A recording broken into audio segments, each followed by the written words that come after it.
Good evening and welcome to another Thursday night, the Kansas City Corporate Esports Cup, brought to you and powered by Dick Ray Plumbing, Heating, and Cooling. My name is Devin. Right next to me, I have the handy dandy Dr. Spirit Bear. Yeah. Welcome. Thank you for joining me for another beautiful night of some League of Legends action here. Not to mention the second to last night of League of Legends action that we'll be having this season. So this is officially the last game of the playoffs before one of these teams is going to the finals on August 1st, playing live in person against, oh my gosh, let me bring the bracket up here, Honeywell Arcane Alphas. Honeywell Arcane Alphas got their seat in the finals last week. They played against BMCD, EPC, or Feed, another team that we will be seeing tonight. Tonight, they are playing against the Honeywell Bilgewater Betas. So either we're going to see a rematch next week of the game that we saw last week, or if Honeywell Bilgewater wins tonight, we're going to see a Honeywell versus Honeywell final, which I think, not gonna lie, either way is going to be entertaining. Yeah, you can't go wrong. You can't go wrong. It's going to be entertaining. So, appreciate everybody in the chat already. Hopefully, you guys would let me know if you can't hear Dr. Spirit Bear. I think I got everything. I think I got everything working tonight. But if not, let me know. I think that it's going good. We have some people like Swaggy Dabs woke up the morning ready for it, which I mean, perfect. You can't have more fun than that. Right? It's always a good time to wake up and play some League of Legends, right? That's how I like to start my days. I think these guys are just about ready to go to start draft, so we can probably we'll get ready to jump in there. But two teams that have been honestly performing really well throughout the entire season. Both of these teams came in the top of our small bracket here that we had going on. And of course, both of them playing really well, making it through a couple rounds of the winners bracket, both each before getting. Just kidding. Honeywell Bilgewater Betas did not make it through a single game. They had a bye. I completely forgot about that. They had a bye going into week 1 of the playoffs. They lost against Honeywell Arcane Alphas. And then they have been making an absolutely dominating run through the losers bracket. So I'm pretty sure that that Honeywell game has been the only series this playoffs that's gone to 3 games. Every other game has been 2-0. The games last week of Alpha versus Burns and Mac were really good games. Bot lane, look out for bot lane for BMCD. Ultra Slime Blake was putting on a clinic. That's why Kalissa's banned. Kalissa is banned because last week he did so good on it. Yes. And they were able to take control of the early game. However, Alphas just were able to stall out, and were able to end up winning in the end with some of their carries.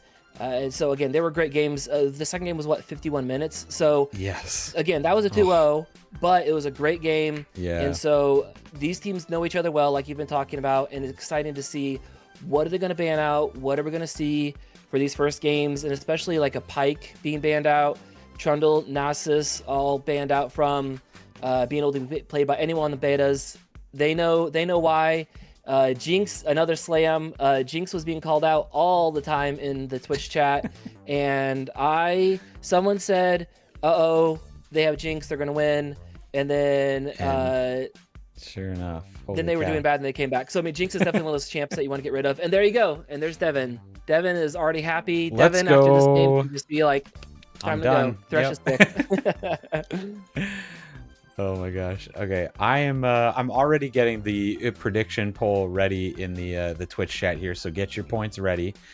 But I won't put it live until at least we get a couple more picks here. So Thresh being first pick, I'm a big fan.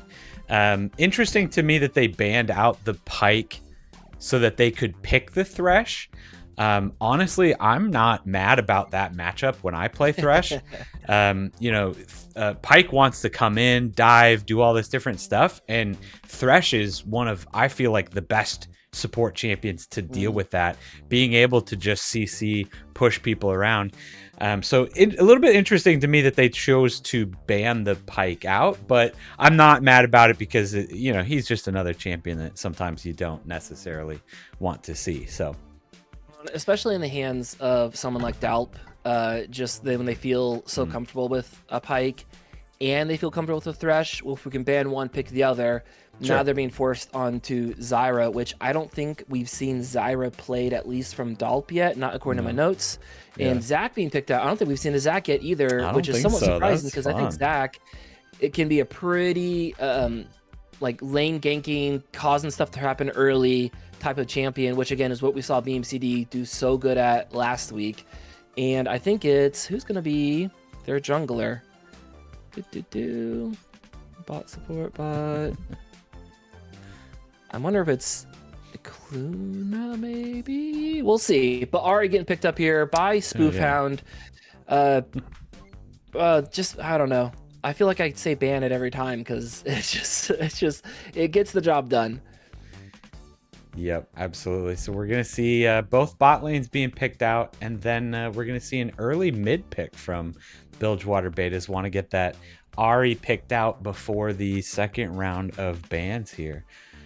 So obviously feeling confident enough in that they're just gonna pick Ahri and blind and go with it. So that's fun. Teemo ban, Rumble ban. What we're gonna see here? Maybe Darius. These are all champions that Golden Banana Fish is pretty proficient at. They're definitely squeezing out that top side, trying to give Lauby a pretty good matchup if Lauby's still going top, which again, last week, all right, jungle, that's fair. Last week we saw Lauby unbench the Kench and kind of surprise us, I feel like, with how well that was piloted early. And so I would be definitely okay seeing Lauby pull out the Tom Kench in the right matchup, but I mean, they seemed to do really good last week. Yeah, that's always a fun pickup too. So Tom Kench might not be the strongest in the current professional meta, but it was definitely fun to watch. Vi coming in for jungle on the side of Honeywell Bilgewater Betas, and now I think Bacon he might be going jungle some. We'll have to see. Yeah, because I bet Dalp support, so I think Bacon's probably been doing piloting that. Vi, Akali. So we saw Lauby play Akali last week, and it did not impress early game. It was rough. What was it against? I can't remember. What it was against. It did come back though. Was it against? It was just kind of a trade 1-for-1 when they could. It was against something super tanky. It was either it's an Ornn or it was a gosh, what was it? Ooh, interesting. So looks like the Akali might actually be going mid this yeah. So the Akali going mid won't be going top lane or like Zac we mid. did see Zac last. could beat mid. It used to be a thing. I remember playing some Zac mid. Wave clear was just bonkers, and then you could just come fly. You could wave clear and then go gank and then be back mid and not really miss a lot. There's the Darius get picked up. There's the Darius. Arkham Slayer, I think, is saying that the Akali was against the Aatrox that we watched. You're right. Good, yes, good recall. The Aatrox definitely got ahead early, but the Akali did finally come back when that lane matchup was done. But man, BMCD is running the tank comp this time, and I would say that the good thing is you've only really got to protect the Caitlyn at this point. I feel like the Akali can pretty Holly can take much care of herself. manage She doesn't herself, want to. right? So Yeah. to me, I'm looking at these two team comps, and unless every single lane from Honeywell Bilgewater Betas just steamrolls and can keep this comp down, I'm really liking the Burns and Mac team. Not gonna lie, very I think what's nice too tanky. is you have Zach and Shen, who if they see an angle, can both all of a sudden be flying into your back line, and Misfortune's not gonna be able to like just be able to easily escape that. Zyra can peel a little bit, sure, Vi can try to help out, but if you get that both of them on top of your Misfortune, Akali or Caitlyn can pop them from so far away.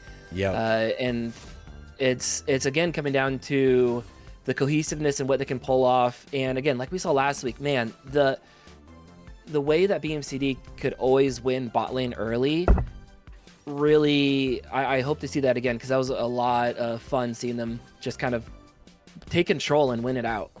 Yep. Absolutely crazy. So I like that. I think that is a super strong comp, especially. Have we seen the Shen lose this season? We haven't seen the Shen in the last couple of weeks here, but early on in the season, because he keeps getting banned out, I feel like. Yeah, Shen just absolutely dominated, and I feel like that's a hard character to bet against in this in this series that we've got going on.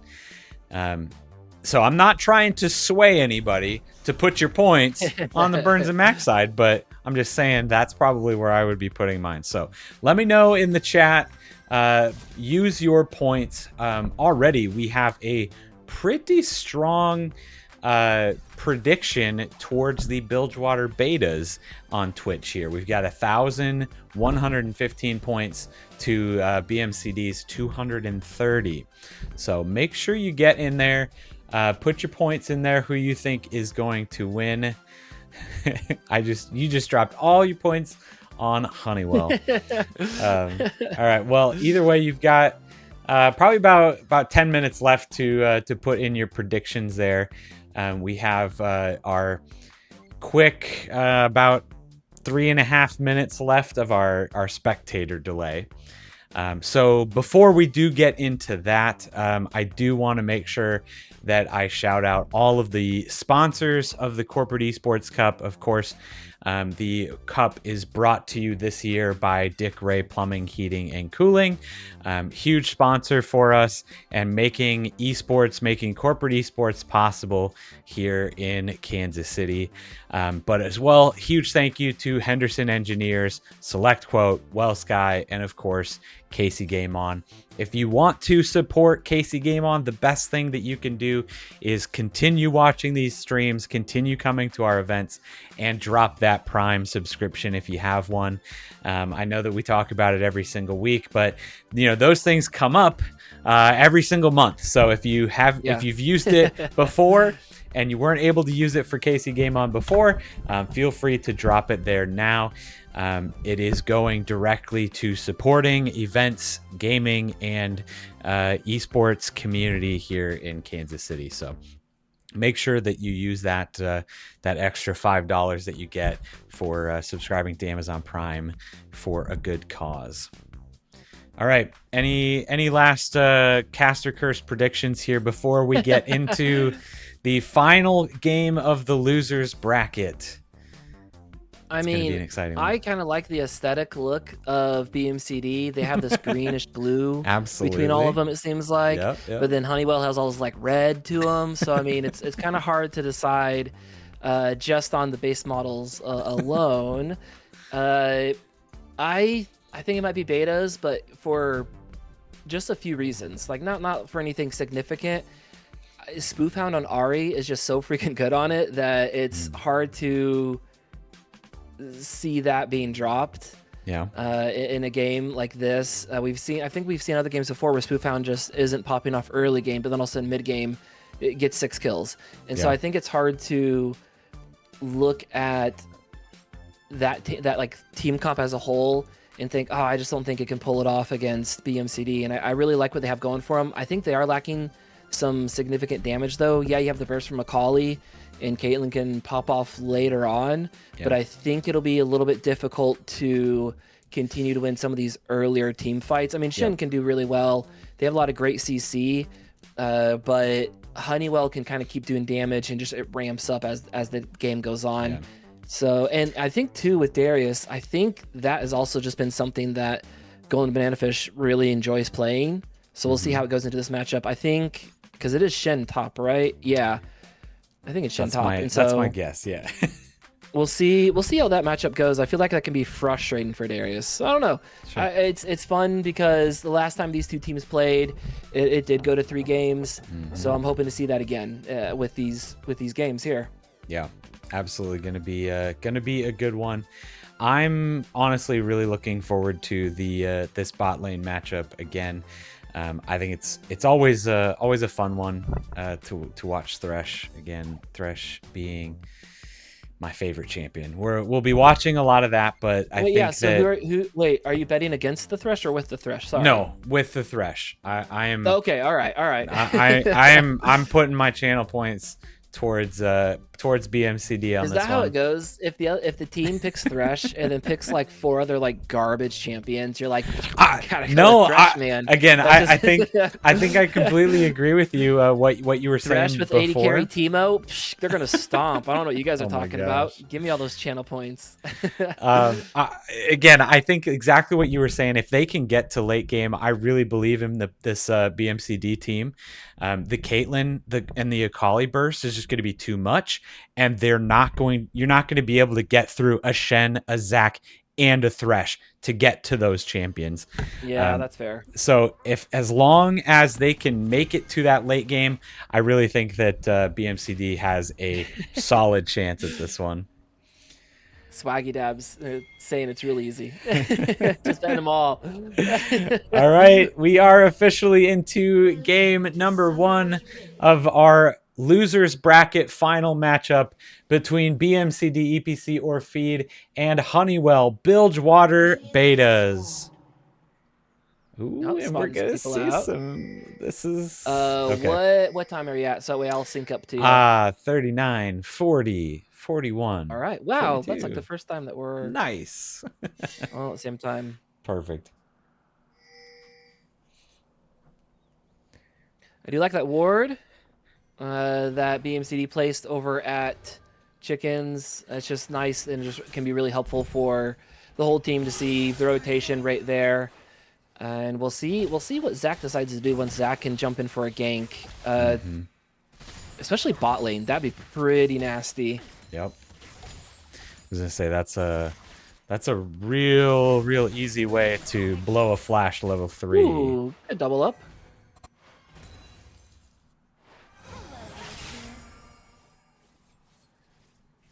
Pretty standard clears it looks like from the junglers. Again, I guess we'll see if they meet each other bot lane and what happens. It's really seeming more and more as each second goes by that whoever can really take control of this bot side, as we see both those missing, they do land a decent amount of damage as they slow with those plants, which is just super annoying. Yeah. So we'll see again, and that's why I think Zac coming bot lane will be pretty good because of that ganking, or because of like the gank will be great because the plants just push so much. Oh, in mid lane, it just flashed there for me that the ignite was used and flash by Akali.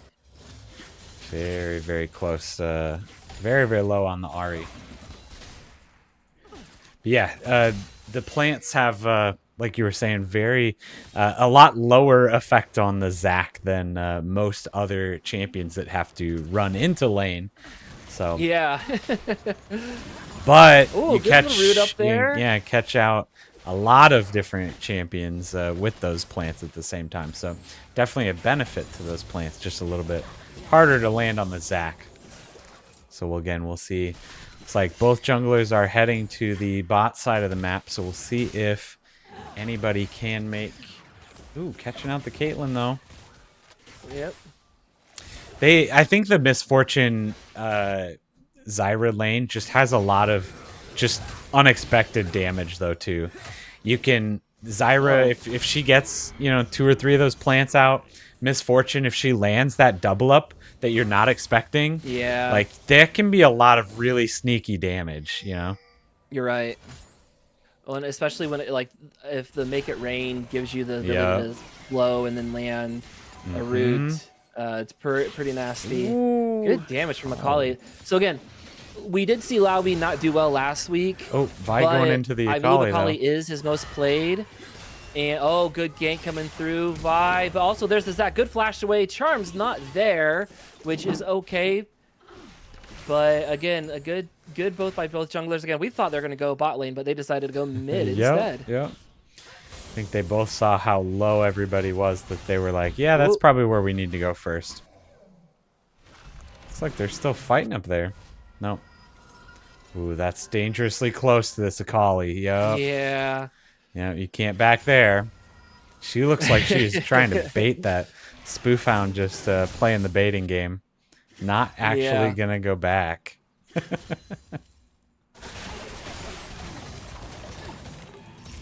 Bot lane, some good fighting, but Misfortune and Mickey Marlar just running through. Oh, but does land the long range double up there. Yeah.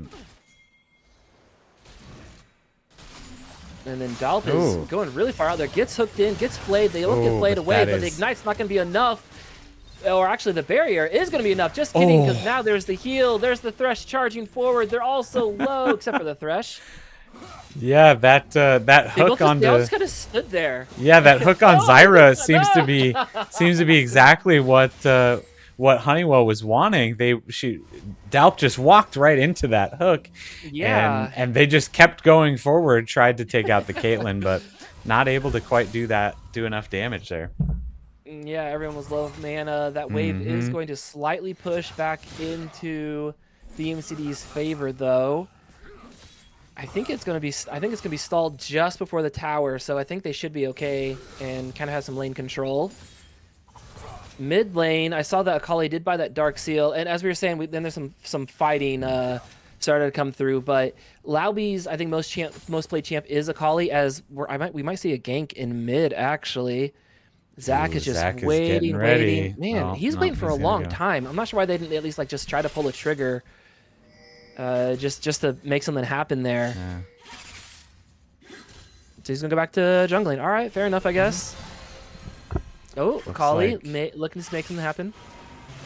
Oh, I think that charm landed actually as we jump bot lane 2. And then top lane's fighting. Shin is getting flash out. Alt. Is that bleed gonna do it? One more tick. Oh, it does it!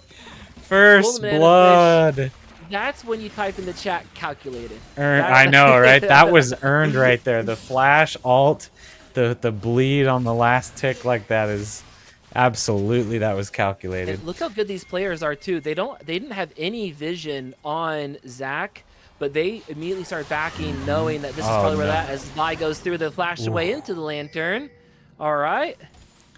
That does look like it's going to be Did he need to use that flash there with that lantern? Oh, absolutely not. He did not. But he doesn't care. He's coming back. He's going right back in. Already using to go in there. There is a hook, but now there's the blobs, and that's just definitely going to go down as Big McLaren just trying to just run right up 1v2 and does not care. Vi gets the kill, though, in the end. Probably using the explosion. The hook, though, does get predicted. The play is going to come back. Oh, Caitlyn, beautiful. And is not going to be killed herself. Thresh just knew where to make sure they aimed that. Misfortune is level 5. Using all the mana, though. Does have flash aim barrier. Jukes out. Somehow, here comes Vi. The trap is not going to be enough because there's going to jump in and grab him. That was a good bait by Big and McLarge. Yeah, absolutely. I wasn't sure what he was doing, and then Vi comes in. Yep. That was a great follow up on that play. After you lose one, at least get one back there, bringing the jungler in while Caitlyn just stayed there a little bit too long, and unfortunately, Thresh wasn't able to land the midair knockup, midair flay on the Vi to prevent that and knock her into the tower. But again, this is I think this is one of those times where we're looking for, who's going to be getting ahead, and Burns and Mac is really just, I think, looking to go even at this point. The closer they can keep this to even, I kind of feel like they're scaling a little bit better into the late game. They're just going to get really, really hard to kill is really what's going to happen. Yeah. Oh, Red, well, the back up there, Vi comes in and steals the Void Grubs. It is just rough for Racer Joe right now. Yeah. As Vi just seems to be pulling up at the wrong times for Zach. Yeah. Yeah, Zach definitely having a rough time. That's for sure. Getting those Void Grubs stolen is not ideal. But Darius did also use the Ghost to try to take him out, but to take the Zach out again, but he was able to make it out with his ultimate. Yeah, and that gave bot lane the green light to be able to just start spamming and pushing in there. Lowy has been doing some pretty cool dancing in mid, jumping forward, laying a good little combo, and then dodging out the charm. I feel like I've seen that 2 or 3 times as Darius gives a pull, gives a spin, does some good damage.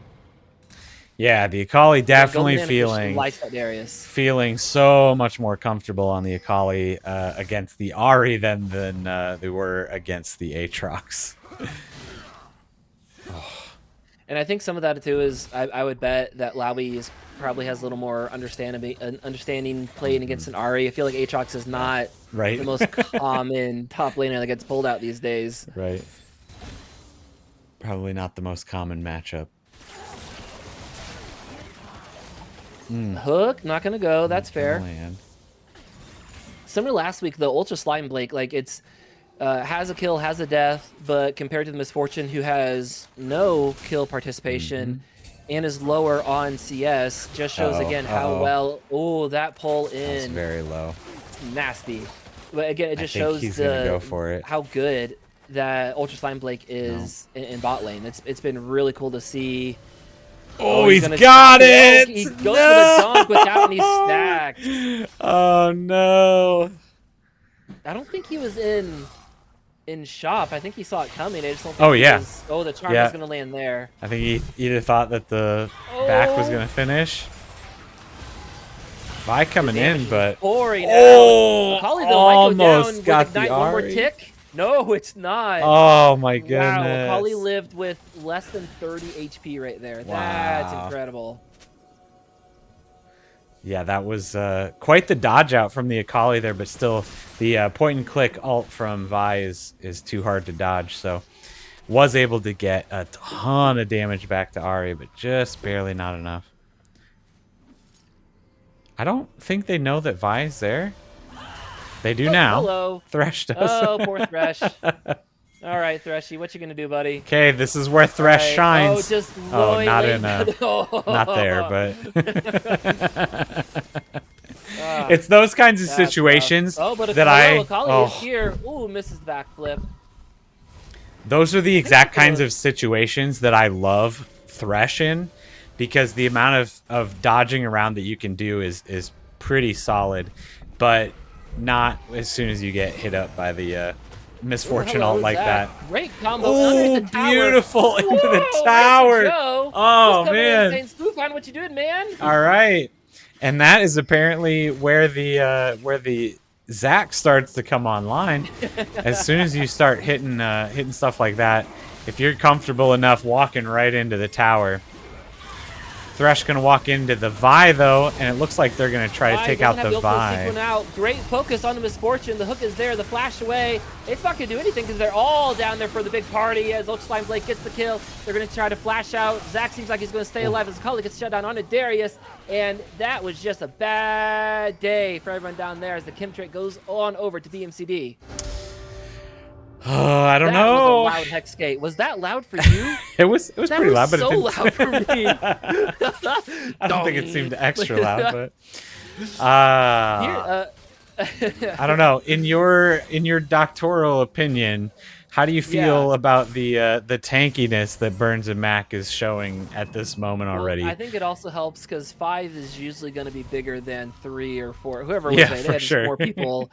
And again, that was kind of cascading off. Oh, the charm into the backflip. That was a good little read from Spoofhound. But how the play rolled from Eraser Joe getting the kill, immediately going down to Dragon, and then still coming out on top with that is again, we've talked about it before a lot of times, is as a team, do we just give up an objective or do we stick around? And I feel like it really never works just to try to stick around when you should be leaving. Yep, 100%. Yep. That was definitely a overcommit on their side, but now we are 1-for-1 dragons. Oh, Beautiful Charm side misses. She's trying to look in there, but Vi's there for backup, and she jumps in there. Ceases has knocked everyone up. Oh, is Vi, or not Vi, Akali going to be able to dash away? That was a good job. She's going to continue to jump in there. Doesn't get it completely. Is going to completely just keep running away. But, the committed. The splash damage is there. The charm is going to make it so he can't land. Just a kidding. He actually does land the smack together with the clap your hands. And I think they're going to be fine, but that was really close. Yeah. And just those minions were there just in the nick of time to be able to land that splash damage with Vi. Right. Yes, very, very close call there. Again, you see once Vi was under the turret, you could see that second guessing, like, oh, this is a bad idea, but I'm committed. Went for it, got the kill on the Akali. And luckily, again, Burns and Mac didn't come out completely empty-handed. They did. Eraser Joe did grab the flash from the Ahri before she was able to get out. Got some fighting up here. 1v2 up here. What you're going to do is he runs out of the AoE that prevents the auto attacks. We're going to see the taunt. The CC is just too much. The heal is there. Oh, no! And he came away with that kill. And now Steve Farm is there as well. Akali going to find someone on the back end as there's a big fight bot lane. Big, large. Gets the kill. Back up top. I think they're just going to run away. Golden Banana Fish doing so good with making you could spread out and get the healing from his Q when he spun around and then just dunked on him. Wow, I was not expecting that. That was just like a that was what you call a certain death. Not sure how Golden Banana Fish got out of that one, but was able to make it happen. We did see here we see again Bacon OP. This is when you're an angry. Oh, he tries to go over, but does not time it right. Gets knocked up by that Vault Breaker. But that's when you type in all chat, oh, jungler's putting a pent mid. Oh, he's just camping me. Absolutely. Just camping. Vi is pinging onto that Rift Herald. Starting Rift Herald. After... hello, Thresh. Hello, Zach. Good knock again. She gets so much. Oh, there's just so much in there. He didn't even need the assist. Again, the solo kill. Yeah, the solo kill. That's twice now that Spook has stuck around. And then because of Zach coming in there, making sure that there's the tower to focus on. I mean, I think both times too, the tower's done like 50% of the HP. But I mean, if you're getting that close, right? Kills, then that's it. Yeah. Absolutely. All right, so we've got 5 kills to 10 in favor of Honeywell, but it could be 6 to 10 here as Dalp gets caught by the Thresh. 6 to 10 now. Peace over there.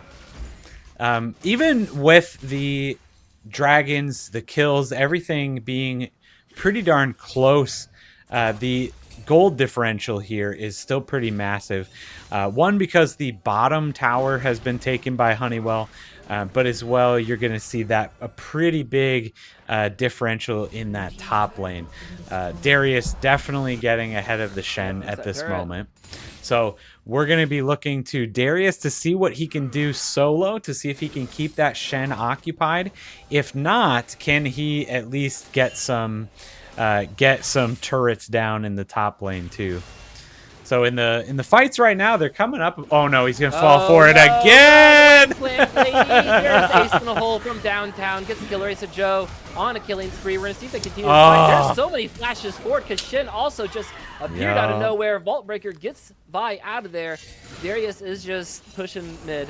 I guess they're gonna let this tower go down to Darius while they let Dragon go on over to BMCD.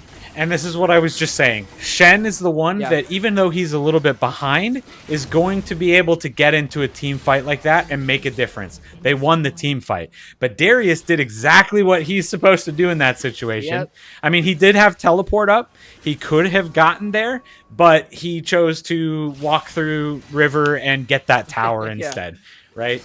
Instead of trying to, once somebody's caught out and just dead already, getting something on the other side of the map. Akali.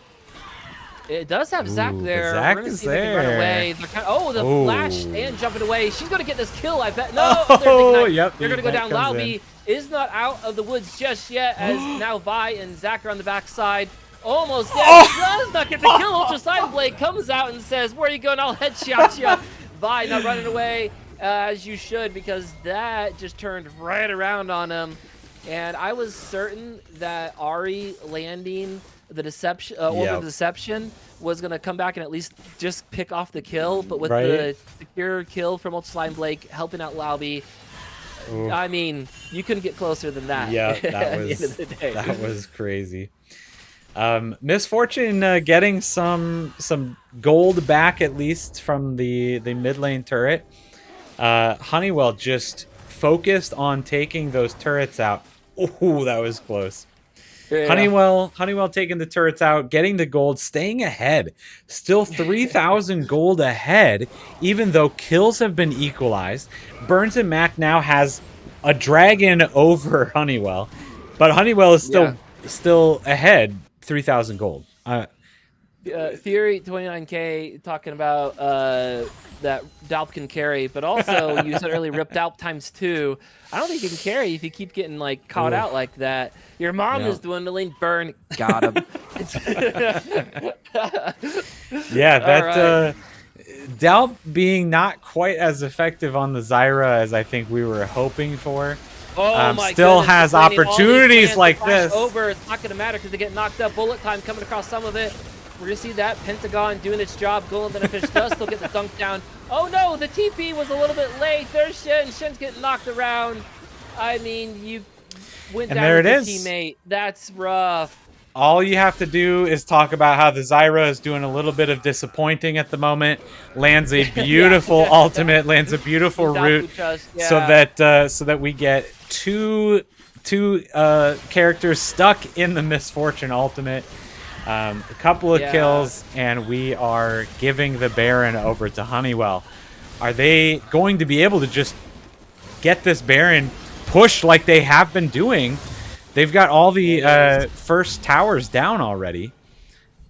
They have been absolute pushing machines, but it looks like Darius is getting caught out. Ace and Hold not going to go through because he's killed before it can happen. Akali doing her thing, dance around. They're going to see a shutdown going over to Shen. That's a lot of gold as Vi finally goes down. Running out in the middle of the other team just doesn't seem the right thing to do. Yep. I was going to say that's, again, we talked about this in previous weeks, and I feel like this. Okay, but we're going to dive first. Beautiful. Laobi gets the kill. Laobi gets another one. Let's go through Ace the hole. That's a double for Akali and a kill off with Caitlyn. Ace is right. Oh, the last tower shot is going to get it out, but Laobi just gets executed. He's that good at it. And there's the blobs too. Yep. What much hit on that one, and they all get pulled together. That was amazing. That was beautiful from Eraser Joe. Absolutely beautiful. But this is something that we've talked about many times that I thought was pretty basic league knowledge, was that, when you kill a bunch of your opponents, that means they go back to base. That means they buy items. They buy items. Is that going to help you in the next fight? It's not. Next? It means that you're probably going to lose the next fight. So all of a sudden, Honeywell kills a bunch of BMCD, goes and gets Baron, and then now that they're weak and they're half health, they go right to mid and try to fight again. And that just rarely works out. Use your Baron buff, go back to base, and buy so that you can stay ahead. The gold has almost been equalized already. These aren't against teams that you can get away with making a continually push and just run down mid, as we're gonna see a fight here.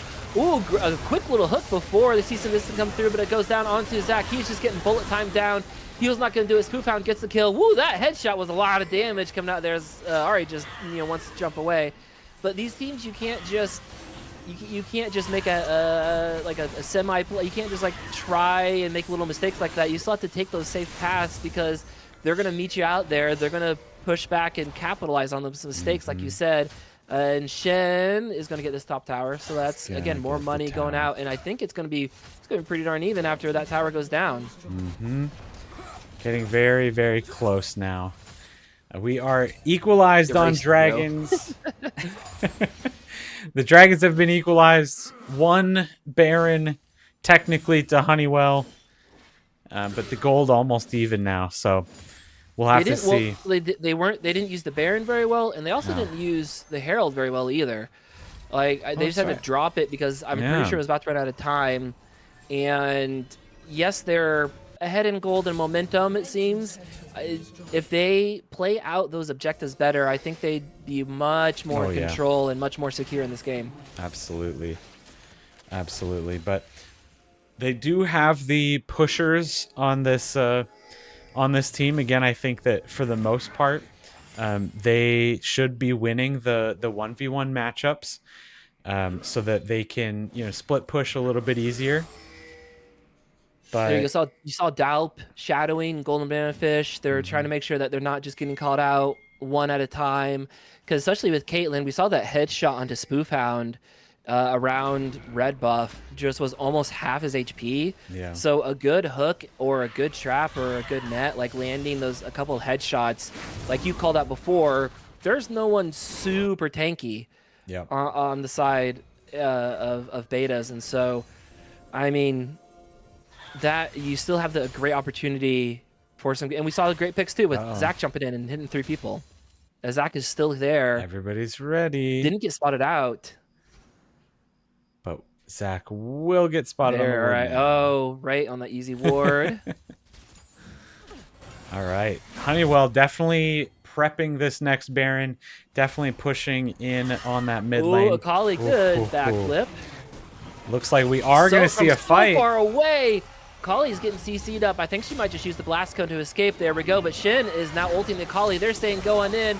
There's the bullet time coming across, but she gets interrupted. There's some Stranglethorns trying to help out. Lauby is on a rampage with the kill, and just good keep going forward. Darius gets a kill, and now Spoofhound trying to dance around, but just has to leave, and they can't follow out with any more kills. That was just so much damage in CC coming out from the side, and that takiness. There's a charm, but there's a hook into the flay. Lauby gets the kill with some good headshots coming out from Ultrasign Blake. She jumps all the way back there, ace in the hole. Good Dalp tanking that one up there, but does get picked off. Lauby, how did Lauby die on that one? I didn't pick that up. What happened there? The double up followed through the backflip.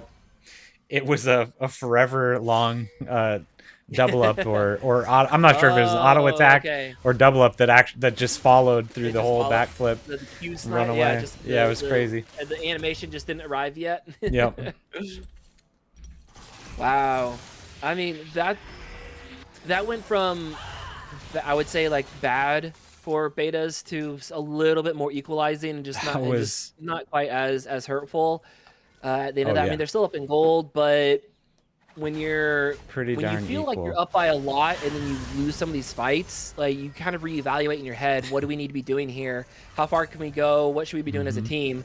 So again, BMCD doing kind of what Alphas did to them last week, in the sense of they're the ones who are holding out. They're the ones who are still making some plays and catching people out, and just hopefully waiting for their opportunity to take control of the. Oh, is she gonna jump? No, just kidding. Just kind of take control of the flow of the game. Absolutely. And now with Baron up, I imagine we're gonna see a fight start up there, because Darius and Akali in the bot lane. Zyra's gonna do some damage though. Darius does have teleport and Akali does not. So this will be interesting if Honeywell or no, don't take it. All right. Anybody could start this fight at this point. But it looks like Shen is also going to try to split push or maybe just stand up there. Yeah, we're seeing if they're actually going to make a play for Dragon there, as Akali jumping around, does not get apprehended. He's just getting raked down there, trying to stay in the middle. Akali's going to continue doing so much damage as she just goes going to 5 point, dashes forward, might dash, no, can run away. That was so close. Lauby just dancing around. Dashes, the charm's not going to land. Is she going to keep going forward? No, because she's baiting in the Zach with the hourglass there. The bullet time gets canceled up there. We're going to see them as they continue to try to see if they can focus on Akali. There's the kill. Big Nick Large with it. But here comes the cavalry. Everyone coming in here with their teleports. Vi jumping away. Does not make it out because those times, like, I think got the kill with the net on the backside. Big McLarge is also going to go down. There's not going to be a hook to follow up there, but I'm pretty sure that Ultra Slime Blake got that kill onto the Vibe with the net as they were trying to run away. Zach says, I have passive. We're going in there. The Charm is going to follow. They're going to get in there. Are they going to get baited? Because there's the taunt. Stranglethorn going to knock up so many. Darius gets the Darius. Gets the sweep across everyone. There's the hook. There's the knockup. Here comes the play again. They're trying to go in there. Who's going to do all the damage? Oh, my, it's the Betas that does all the damage. Darius just doing Mana Fish. Doing too much damage. By his teammate. Healing just too much. Everybody on the side of Burns and Mac was just focusing the Darius, and he just had to push Q and just healed back up. It didn't matter. And that was kind of something that we talked about in Champa Select is, yeah, there's the Akali to do a decent amount of damage. Oh, as she's going to dash in there. Oh, good by Zyra, as Zyra herself tries to go golden there. Good flash away is going to be enough. It is going to be enough. How did Dolph survive that? Red team gets the Baron, or the Dragon, rather. That was perfect timing by Dolph. Wow, that was crazy. Wow. Insane there. And something else I want to say too, to some of the Big McLarge fans in the chat, especially Swaggadabs, if you get pinged out, by Biggie McLarge, like, how good is your day? Oh, but the hook, just kidding. No time for any funny times, as that is so much damage coming across, and they just continue to charge and dive on. Caitlyn trying to do what she can. Eraser Joe's got a pick as a hook. Great hook coming through. 2 kills coming out. Eraser Joe, the blob that can't be stopped, like the horror flick. We're going to see him continue to go forward. The protect the carry comp. Bait out. It was a bait. Did you see that? He baited out. Yes. They tried to act like they're going back right in his face. Spoofhound just couldn't handle it. He had to go in there. There's a Stranglethorn. It's going to do a lot. Ace the hole. It's a little kind of like a little tickle. Yeah. And Darius is up. They're all pretty low, but what a bait right in his face. The protect the carry comp actually working that time. Ultra Slime Blake being able to live through all of those assassination attempts, and they come out on top because of it. But they are now starting Baron, which is a little bit dangerous, but they still have 15 seconds before Spoofhound. Yep. Yeah, because they don't have the Caitlyn there. Yeah, they just can't knock it off in time, and just gonna allow everyone to be catching up there. All right, Vi is here. Are we gonna see a steal? They don't have vision of it at the moment. Oh, they found Akali. Akali though also found them. Eraser Joe gets it out, and look at them. They're running away. There's the lantern. There it is. Look at them. They clicked the lantern and ran away. What is this? They did it. They did it. They made it out with the Baron buff on 5 members. All right. So let's see if Burns and Mac can utilize this Baron a little bit better than Honeywell did the last time. Looks like Biggie McLarge is going to get that mid turret down before they can make it back, but we'll see what kind of fights and catching out we have here before the next big objective. If this series is only 2 games, I'll be really disappointed. Man, this game has been an interesting, very fun game already. Love to see it. And like you said, whoever wins this moves on to the finals that we have August 1st. And we can't go wrong with who's going to face, because right. You'll get matchups where Darius waits for the upper hand to pull back in and is going to chase down, doesn't land the spin on backside. But now there's more jockeying for... Whoa, look at that damage that just comes out. Eraser Joe is not going to find Misfortune, so now on the backside we're going to see going golden. Are they going to survive through? No, Spoofhound goes down, and Kali's behind. They're all behind. They're trying to get away. There's a Blasco. Misfortune is getting picked off. Hello, says Ultimate Blake. Don't stand there in front of me, not move. I'm going to get you. Darius is too late to show up. Towers are going to fall. And I think... they're down for a long time, too. Right. BMCD, I think, finally hit that that breaking point where Spoofhound just couldn't do anything. You had Thresh and Shen and right on top, just stood on top of Caitlyn. Yeah, they just stood and there, yeah. And Spoofhound couldn't do anything, couldn't get to the Caitlyn. And they're just the Kali gets stopped there. All right, good teammates to communicate. Yeah, I think they're just finally getting to that point. They're understanding that all they need to do to win these team fights is protect the Caitlyn, and so far they've been doing a really good job at that. Yeah, we've seen about a 4K gold swing into the favor of BMCD now. They're up in kills, but this is sole point for betas. They're here first. They're here getting control of vision. Thresh is going back. I mean, I know he wants to get vision, like some wards and stuff. Yeah. There's 30 seconds, so they can really take control. Maybe pick someone off. We do have 30 seconds, but that does mean that they have to just kind of sit here for 30 seconds if they want to wait for this this dragon to come up. They're all over the place. Oh, Thresh comes through. He sees them, though. Looks like Shen is going and going to push top. Kali is cautiously pushing bottom. Oh, and they have a good ward. They have a couple good wards on the back side in Beta's jungle. Oh, but there's the ghost. There's a flash. Good flash retaliation from Ultrasign Blake.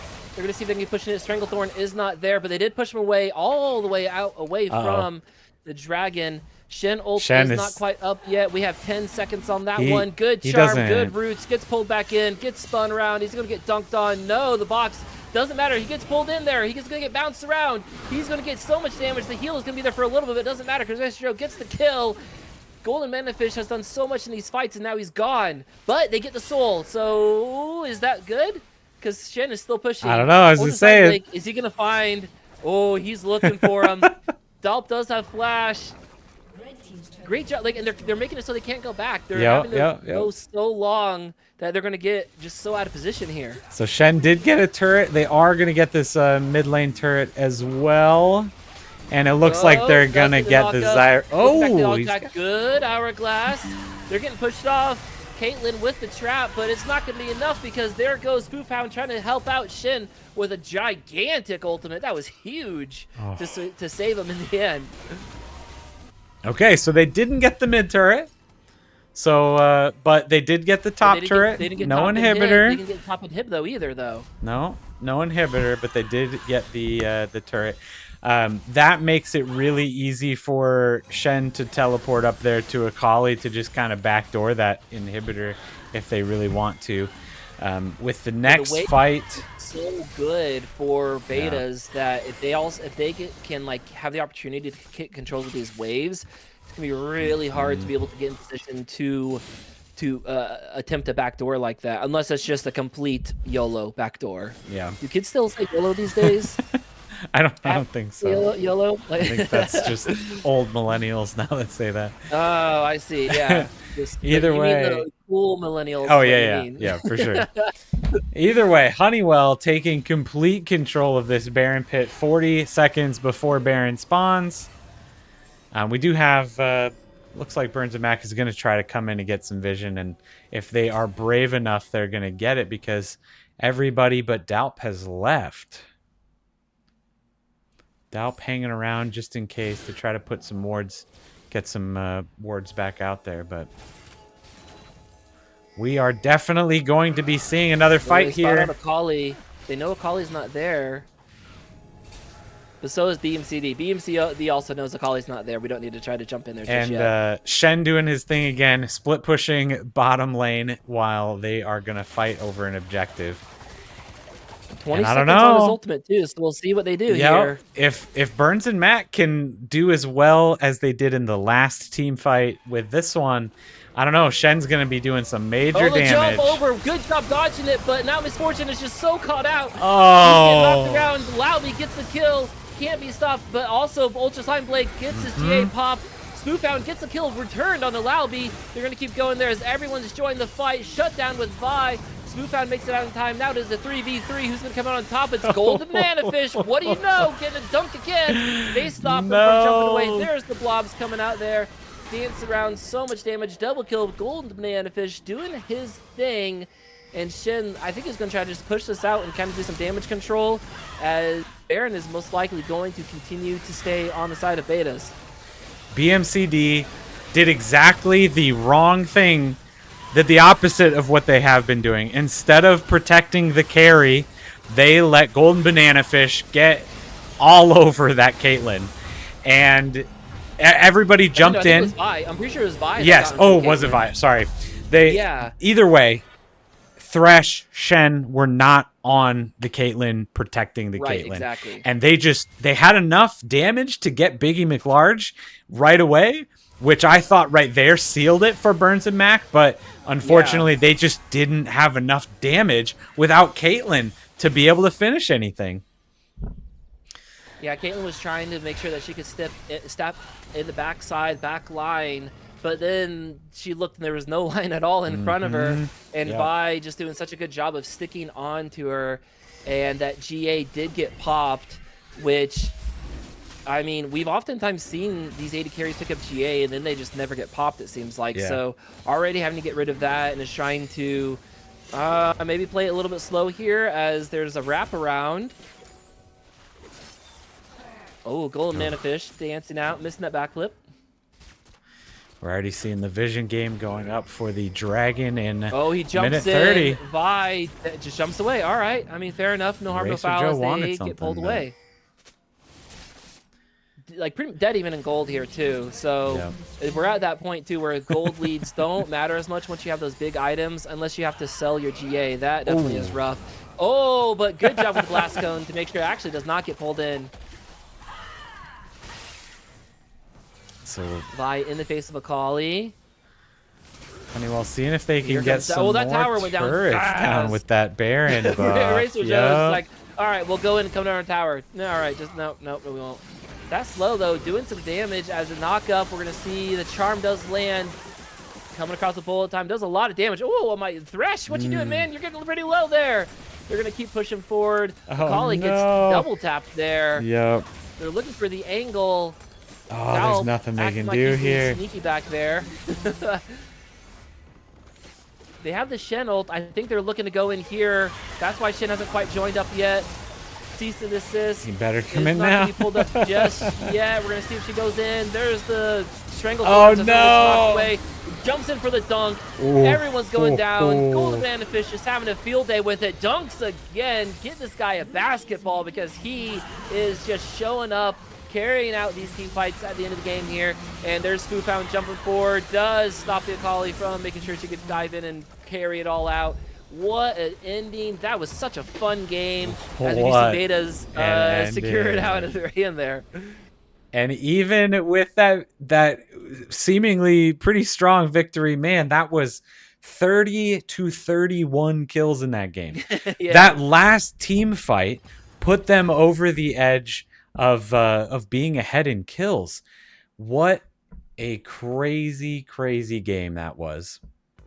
But Honeywell, Bilgewater Betas take game 1 of this best of 3 against BMCD. And this is going to be a really interesting game 2, I think. I think, again, you got to feel good on the side of Honeywell that you come out and you're able to take that in such a close game to be able to take the win there. Always feels really good, right?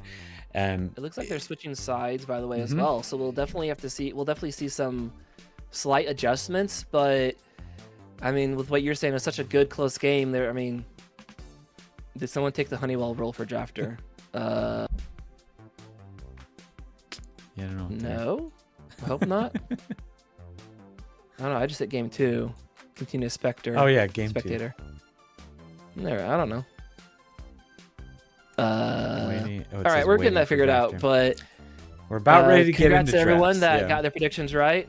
Oh yeah, good call. Pick Graves 80 carry for me. Classic League. Where his auto attack looked so weird, but was still pretty cool. All right, so choose the outcome. Honeywell, Bilgewater Betas take game number 1. Complete the prediction.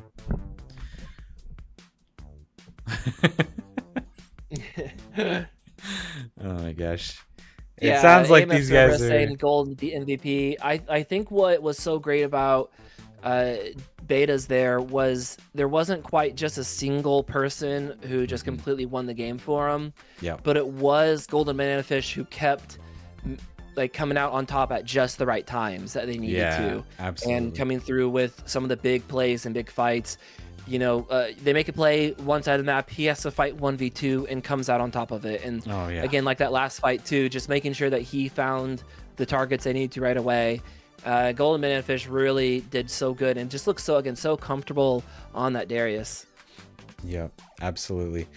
I was not gonna lie. I think if I want to see any improvements there at all, would be from Dalp on that Zyra. I feel like that champion pool wasn't pinched down enough to look quite as uncomfortable as they did on the Zyra. Again, I know that playing against the best champion in the game of Thresh is really difficult. Can be intimidating, hard, but I think they cheated. And I think too, it's really hard to get hooked once and like that's a mental thing, right? Come back from that. So I get that, but that is definitely where I would love to see a little bit of a refocus there would have been around that bottom lane. I think that if that Zyra had looked a little bit cleaner, I think that would have been quite a sweep for Honeywell, to be honest. Oh, and we're already in a draft for game 2. Looks so as like. Devin gets us switched over here, that Callista is also banned away right again, and Pyke is banned away right again. Darn. There was someone else. Was it AMF Cerberus? Was it you earlier in the first chat, like the first game, said like, yeah, man, they banned Pyke because they learned the hard way the first time. Callista, Bard being banned out, Trundle, all these are the same bans that we've seen before, and Jinx. What was the last one? Nasus, I think, was this third one over here for BMCD. There it is. So same ones coming out. We are in Fearless Draft, which is just wonderful because we get to see what did they cook up with the same champs band. What do we look at here? And Lux gets picked up right away. Again, another one of Spoof Hound's classics. Ahri, all right. After that game, if you want to let Ahri through, I could see why he did not pop off as hard as he has in the past. Lauby played great on Akali there, so we'll see if Lux is more of the speed. Like, if Ahri if he's not feeling Ahri, is he feeling Lux here? And we'll see how that goes. Yep, absolutely. And I think it's interesting. They're first picking their what we assume is the mid laner. I guess it could be Lux going support still, right? That's true. I'm not sure how much Dalp is feeling that. Dalp has played Karma, I think, more in regards to like a ranged bot lane, and oftentimes like to pick out like a Tom Kincher and Alistar. I feel like we'll see what they pick into Leona, Tristana, as that gets picked up right away. Interesting. Tristana, I'm trying to think, has we seen that?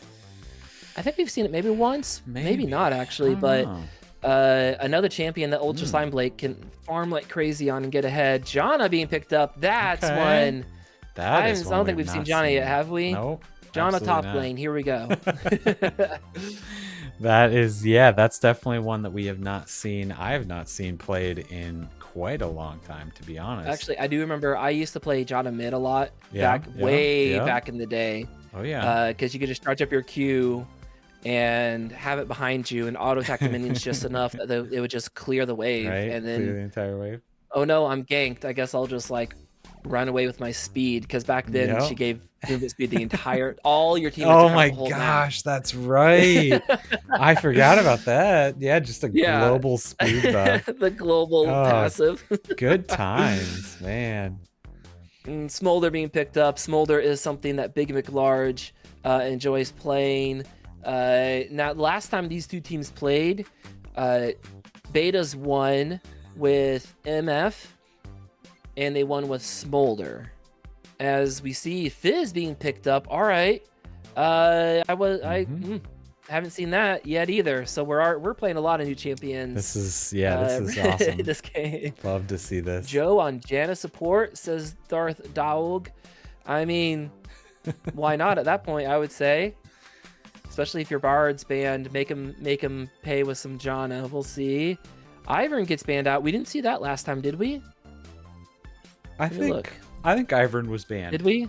Yeah. It was Alawi, Zen, Mel, and Lissandra the second time around. So Alawi's the same. Are we going to ban Xin Zhao again? We'll see. Ivern gets banned That's out. Right. Jarvan, I like those playmaking early, annoying junglers. Maokai gets banned out, which is interesting because I feel like most of the time we've seen a Maokai support and they have Leona. Did they just ban 2 trees just for fun? Did they just ban out I almost feel like that's what they did, is just to ban out Groot. They like on that. Rammus gets picked up. Trees. Nasty. I like that. You'll be. That's fun. Does that seem right to anyone else in chat? They just banned out Dolph is Groot, and so there's they're banning out plants. Is that what they're doing? Yeah, I don't know. I mean, I don't think that spells anything. So no, yeah, I mean, it could just have been banning trees, unless a Malphite and jungle if it's, oh my goodness. Oh, if he's doing I'm Groot, Ivern and Maokai, I'm Groot. If that's the joke, oh, that'd be too good. Such Bonnie picked up here as it's pretty safe. And we've got all right, Yorick coming in as our last pick. Now it kind of depends on if there's any top range that Commando feels pretty comfortable with. Could do pretty well here. We'll see what they choose. So we're all just waiting with 10 seconds left. We're waiting very patiently. Oh my goodness, they're gonna make it is. Anivia, there it is. Yeah. I think that is gonna be Anivia top side. Anivia top? Or Fizz top? I mean, I guess I've seen Fizz be top side back when you could go Trinity Force Fizz, but again, back when that was a long time ago. So okay, hear me out. All right, I'm hearing you out. Anivia bot Tristana. Okay. With how the mages have been going in bot lane, I guess I can't completely say no to that. My only complaint would be, man, it's taking forever for Anivia to get to 6 so she can just wave clear. Right. But I mean, I actually all right, I know you're somewhat joking. No, I mean, what if it's possible. Couldn't Tristana's the explosion from her E passive, couldn't she kill the ghouls really fast that way? Yeah, I think that would. Yeah, that could work. I mean, the Tristana was picked way before the Yorick, so I don't think it was necessarily picked as a counter pick. But unless they just went and decided that, right? They were like, okay, well, now that the Yorick is picked, hold on, let's send Tristana, top lane against the Yorick. I mean, could be possible. Don't sleep on Biggie, says Swaggy. I mean, I feel like that's true.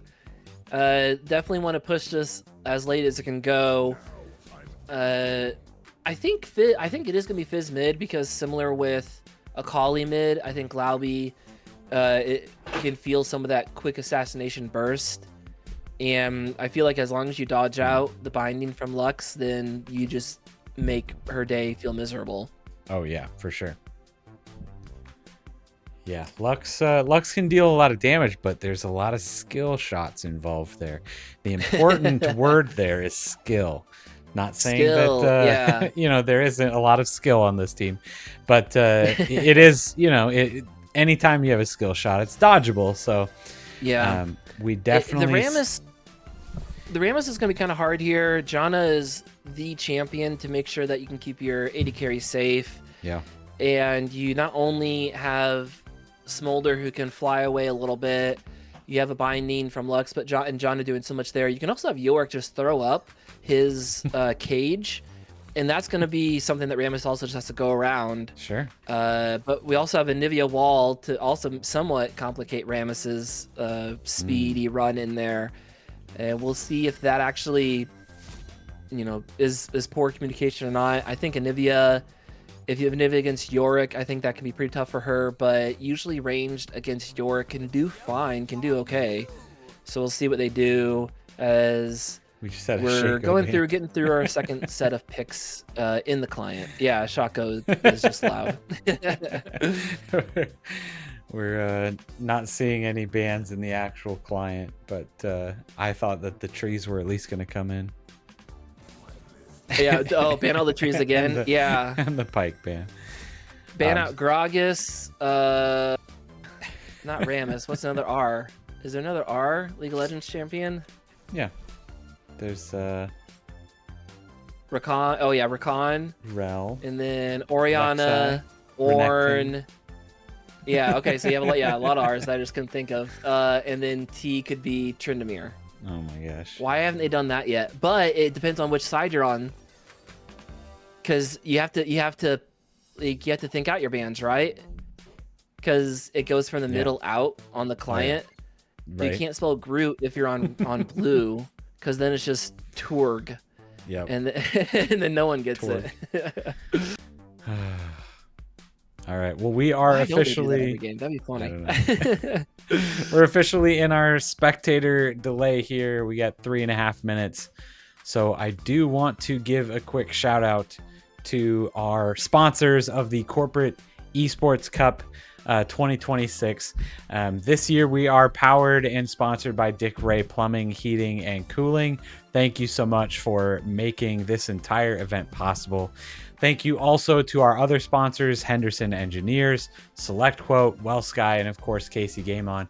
You can see all of those logos spinning around the entire stream, so make sure you go and support those companies when you can. We appreciate that. Just to also mention, we did have last weekend the finals for Rocket League and Super Smash Brothers. Smash, right. I'm pretty sure it was SelectQuote that won Super Smash Brothers, and Mellow Fellows won the Rocket League tournament. And I think Nick told me who won Mario Kart. Yes, Honeywell Red actually won Mario Kart last night. They did their finals. Nice. So those are the other games that have been going on this entire season.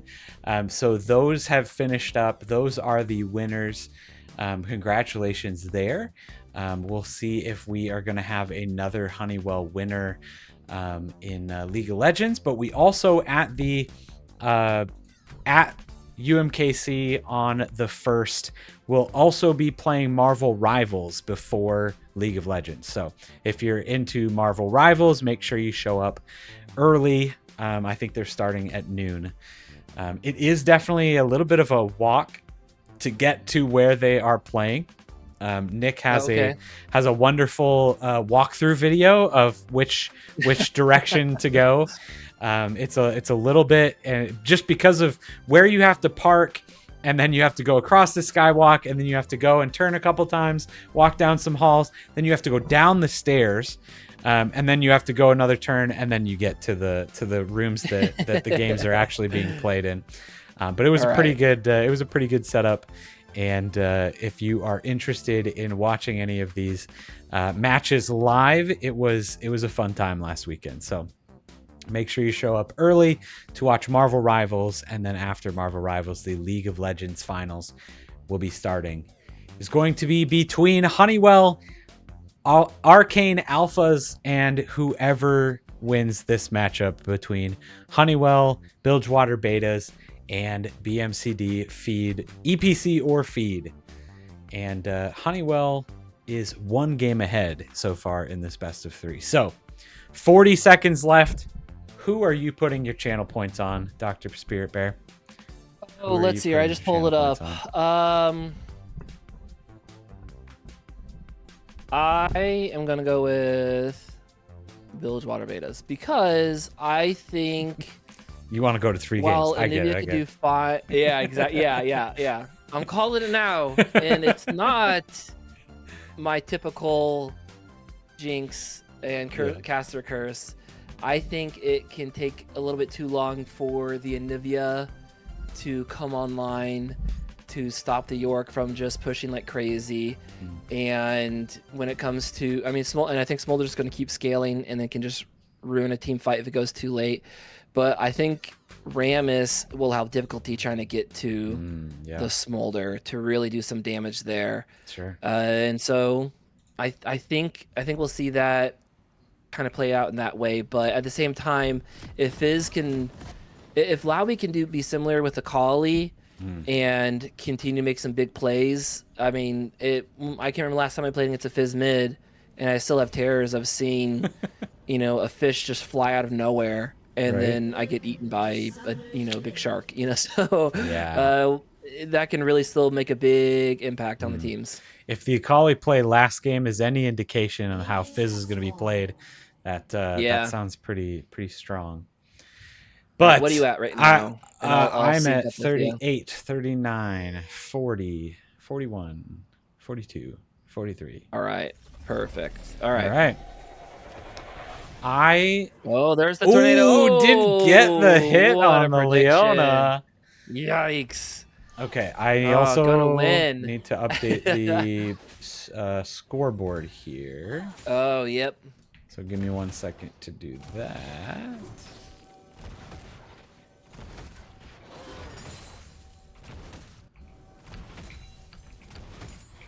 That wave pushing in. That'll be something else. Ultrasign Blake, we've already seen winning when it comes to farm pretty well. And Smolder definitely takes some time and some of that skill to make sure that he can get up there. Ooh, good little quick instant E and into the auto attack. So a lot of damage coming out there, but that's just kind of Luck's early game against a melee champion. That's just how it rolls. Absolutely. Ooh, there goes some of those. Oh, jumping in there. Oh, so much. It's not going to be doing so much. Smolder has to flash. There goes the explosion there. Smolder stepping up. What you doing, man? That was pretty risky to still try to step up there. That level 2 coming out there, and they instantly jumped in there. The only thing used was Ignite on the side of BMCD, BMCD, sorry. But Betas, they had to blow both the barrier and flash. Dalp still has heal, though. Oh, I think he missed that cannon. Womp. Ugh. Oh, there the ghouls are jumping on, doing a lot of damage. Yeah, I don't know the Yorick Anivia matchup, but I'm guessing it's pretty rough for Anivia early on. That one's not in your repertoire, in your notes or anything? No, I did not prep that matchup. Oh, okay, yeah. So Honeywell definitely in the other 2 lanes outside of the bot lane, definitely getting the push advantage there. At least it looks like BMCD is getting the farm, at least, right? Anivia and Fizz not super far down yet, but depending on how long these advantages for Lux and Yorick stay there, it could become a little bit more of a lead. Yeah, Rammus is a little slow in his clear, it looks like. Ooh, good damage, Lauby. The shield coming out, no mana for Spoofhound to return. Yeah. But here they come. Rammus is there first on the top side. Egg is still up. It's not really worth it, my guy. There's the egg. York trying to run around. Gets there. There's a knock-up. You see Racer Joe does have flash. He's going to try to do anything there. No stun coming through. And there's a trade of, I don't know, some health and kind of not at the same time. That was about it, Egg does get popped, but that's okay. Egg was the only thing used there. All summoner spells were saved. Nobody died. Everybody's just gonna be happy and go back. Oh, but it doesn't matter. He's gonna jump on there, dodges out the tornado. What a sidestep for Ultrasign Blake. Does take a turret shot, so not quite as ahead as it could have been. But Ultrasign Blake is just doing so good in the bot side. Yeah. This bot lane has been. If another company wants to hire him just to play for League of Legends, that'll help out your team a lot. I feel like this bot lane has been super fun to watch because they are just aggressive and having fun. Oh, the dodge out, the jump in there. Here comes Rammus though. Spoofhound does have flash, but not gonna get it. Oh, there's the flash in return. Okay. Does get haunted, but. The flash from mid. I think that's okay when you're Fizz. Yep. Yeah. We take those when you're Fizz and Rammus versus a Lux, because Rammus can run really fast. Yeah. You take that trade for flash, I think. Yeah, this unfortunately the matchup for Anivia does not appear to be getting any better at this point. While Fizz, I think, is slowly starting to be able to do something against the Lux, Anivia still looks like they're having a bit of trouble up in that top lane against the York. Do you think that Yeah, that was like super what's up? intentional?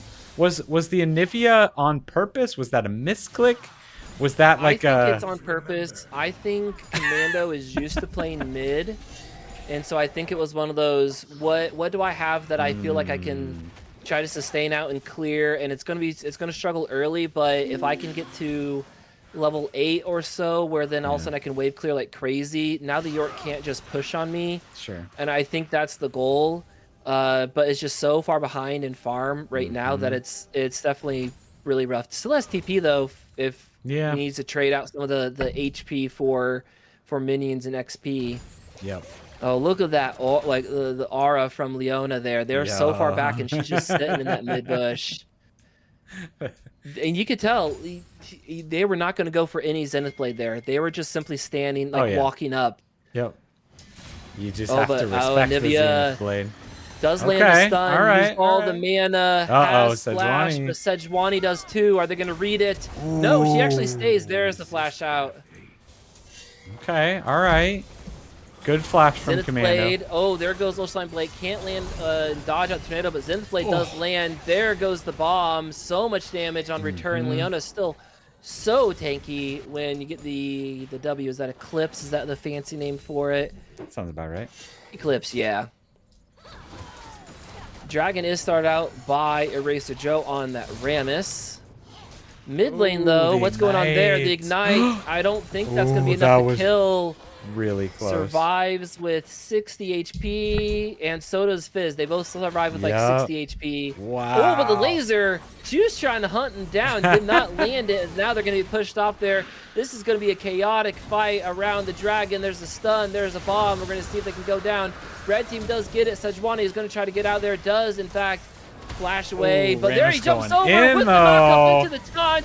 Oh, great job from Smolder flashing over. Now we see Dolp have to use the flash as well. There's some chase down, good slow. Ultra Slime Blake wanting to see if they can cash out on him, but not able to make it in so many low HP bars as they all This run is away. Really interesting because everybody is playing very aggressively this game. But aggressive, like, to try to posture. They're not like they're trying to win.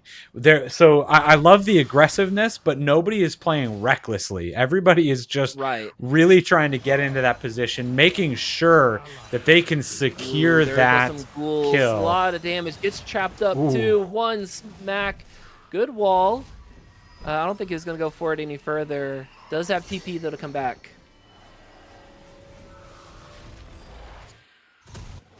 Biggie won't ping any funny stack numbers, will he? I haven't seen any of the funny stack numbers yet. Let's see what stack numbers he's at. He's at 50, so I guess, you know, whatever funny number you have in mind, I don't think he's there yet. Yeah, I don't know what kind of numbers you would think he might be pinging, but we'll see what happens, I guess. And we'll see, yeah. Fizz posturing for some chum on the waters. There's that. It misses.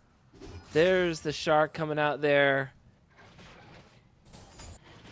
Tristana comes back to lane with the best friend sword. So that's going to be some huge power if they're able to land a Zenith Blade, as Leona is still level 5. How close is Leona level 6? So close. Leona's one more minion away. There it is. The ward in there, so they at least know where she is. Yep. Oh, but then the good step up, the shield. Something I miss is the League Classic is Nunu support. Oh man, you just threw your blood boil, I think it was, whatever it was on your AD carry, and just and you just like ran around like, here's some free attack speed, and then who's controlling the camera? We're just letting the direct camera go around because we're not good enough to make it go where we want it to go, and at the same time, there's not a ton that like needs to be super called out at this point. I mean, there's nothing crazy that we need to catch at this at this level, I would say. Oh, but there goes so much coming in there. The tornado does not matter as Smolder is trying to help out. Mom gets called in, but he's still going to go down. Step in the heal, man. Okay, he barely got a little bit of heal. John does some healing. Is he going to jump in there? But while that whole thing was happening, we had a first blood and the top side onto the Yorick. Great gank coming out from Eraser Joe. And I was ready. I'm kind of surprised also Slime Blake didn't flash for something there. But that's wild. Was speaking of cameras being controlled, was your directed camera on the bottom lane that whole time? It was. Because mine went to the top lane fight. Did it? So we were watching the top lane fight. And Golden Banana Fish doing his absolute best, but not able to make it out of there. Does teleport back up, flash, doing his best to get that return kill. All right. And he's just going to smack around. Good call from Anivia, just trying to push in this wave because that bird's not going to fly very much longer. Lux with the flash didn't take on any tower shots. Oh, no. Fly over. Hello, is he an armadillo? Whatever it is, he got the kill. But lands Glacier on the back side. Bacon OP is still caught out there. There's so much CC. Knocked under tower a little bit. Oh, my The kill is going to go over to Ultra Slime Blake. So, yeah, since you guys on stream missed what happened in bot side, there was a big jump in from Leona, and they dumped all the damage out into Big McLarge, and now they're trying to do it again. There's a good tornado, but I'm afraid for Big McLarge has not really an ability to get away. He does get taunted up. There's a jump. There's so much damage being poured in. That TP's coming in just to watch him die. Bot lane is very much in control of Old Slime Blake. So far ahead in CS as well. But what happened in bot lane, it was barely surviving. Dolp used ultimate to help try to heal up a little bit, and Big McLarge just didn't step into it. They ran away. I was expecting Old Slime Blake to flash and try to do something fancy with a kill. But they didn't get any kill after that. Good wall, top side, into the stun. He's taking hurt damage because he threw the goals onto him. There's the kill. Commando comes back up and just plays it right with the wall and making sure he captures underneath the tower. That was fantastic. I love how First Blood comes out and the gauntlets have now officially been thrown. We are fighting for kills now. We're not just posturing. As BMCD start this second dragon off. Could be their second dragon. Easy one for BMCD. They are up in so many items that they're going to just go on to the Anivia. Anivia does get away a little bit. There's Bomb. These walls have been really good. Smolder does get dumped in the water. 3, 2, 1. There's a flashlight. It does not matter. Now let's go on back here. Leona does inflate onto Lux. She's just going to run away as well. And a good job of trying to find a pick, but then an even better job. BMCD, they are definitely ahead in this gold for Tristana, and they made sure that they utilized it and got that dragon.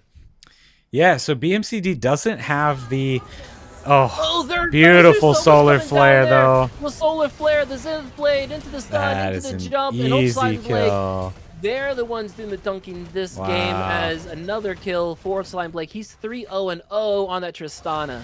It is really interesting seeing how BMCD has changed up the way that they're playing this match.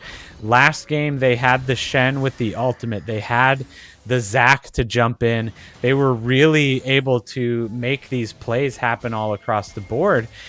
So now they're dealing with, they have teleport on the Anivia. They have, Rammus to get around the map pretty quickly, but they're still making these team fights happen even without the massive global of Shen just unevening those fights just by default. Made a lot of damage coming out there. I think Anivia's kind of trapped herself. Yeah, that was completely trapped. Rammus jumps in, is taunting, but I don't know if this is going to be enough because York is going to heal a decent amount with that Trinity Force. The knock, though, there's the Maiden just trying to continue to get some flashing from Fizz. He's here to save it. Does poke him out with the Trident, making sure Lux with the laser not able to land. Yeah, so BMCD still just able to get around and rotate around the map quicker than Honeywell at the moment. Yeah, they definitely get that mid play when they went on to Anivia, the top play where then Anivia, where Anivia was caught out. In this case, Anivia died, but like you said, they were just so much quicker rotation. The team just the team calling out for what they needed in the moment has definitely been in the favor of BMCD. As we do see Smolder is at 100 stacks, but oh my goodness, the solar flare, there's no way she's going to survive this. The flash forward, that explosion was huge. Mom is there to maybe help out. Smolder doing what damage she kind of can do to Leona there, but it's a 1v2. He's not going to do anything there. Yeah. Oh, the pink ward, because there's the jump in. We're going to see the explosion come through. It's not going to do a ton there, but that explosive charge is so deadly. Oh, are they fist bumping? Is that what they're doing there? Yep, that was a fist bump. Oh, and then Smolder wants to stick around for this farm because it is the should not cannon. have done that. Oh, hello. He just should not just too late. Tries to fly away. Ultra Slime Blade gets that kill as well. 5-0-0 on the Tristana, and first turret going down. Dodges out and goes through, jumps around, gets a good shield. Janna there to save the day. I think that extra shield definitely kept him alive and saved him there. This whole time, though, getting that Rift Herald. Yeah. Ooh, good NATO. Ooh, you gotta love those. Off to the side, good angle. She knows he doesn't have Chum in the Waters, kind of baiting it in a little bit. Yeah, because there's Sejuani. To get there. Right now, are they going to get frozen up, the knock up? Nope, there's not, because they're going to say run away. But they run away too late because the taunt is onto Lux, and Lux is going to get jumped on. Lauby with the kill. Dashes away. They're not going to get any more CC. They're all 5 mid again. BMCD is so good at showing up. There's just 5 of them all of a sudden. Yeah, that is just... Oh, hello. Now they're there. Lands the stun. Tornado does not land on anyone else in his blade. Solar Flare goes wide, but it doesn't really seem like it's going to matter because there's the resets. Go for it, man. Go Ultra Slime. Oh, okay, I was waiting for him to dive in. I thought that was for sure another kill right there. For sure.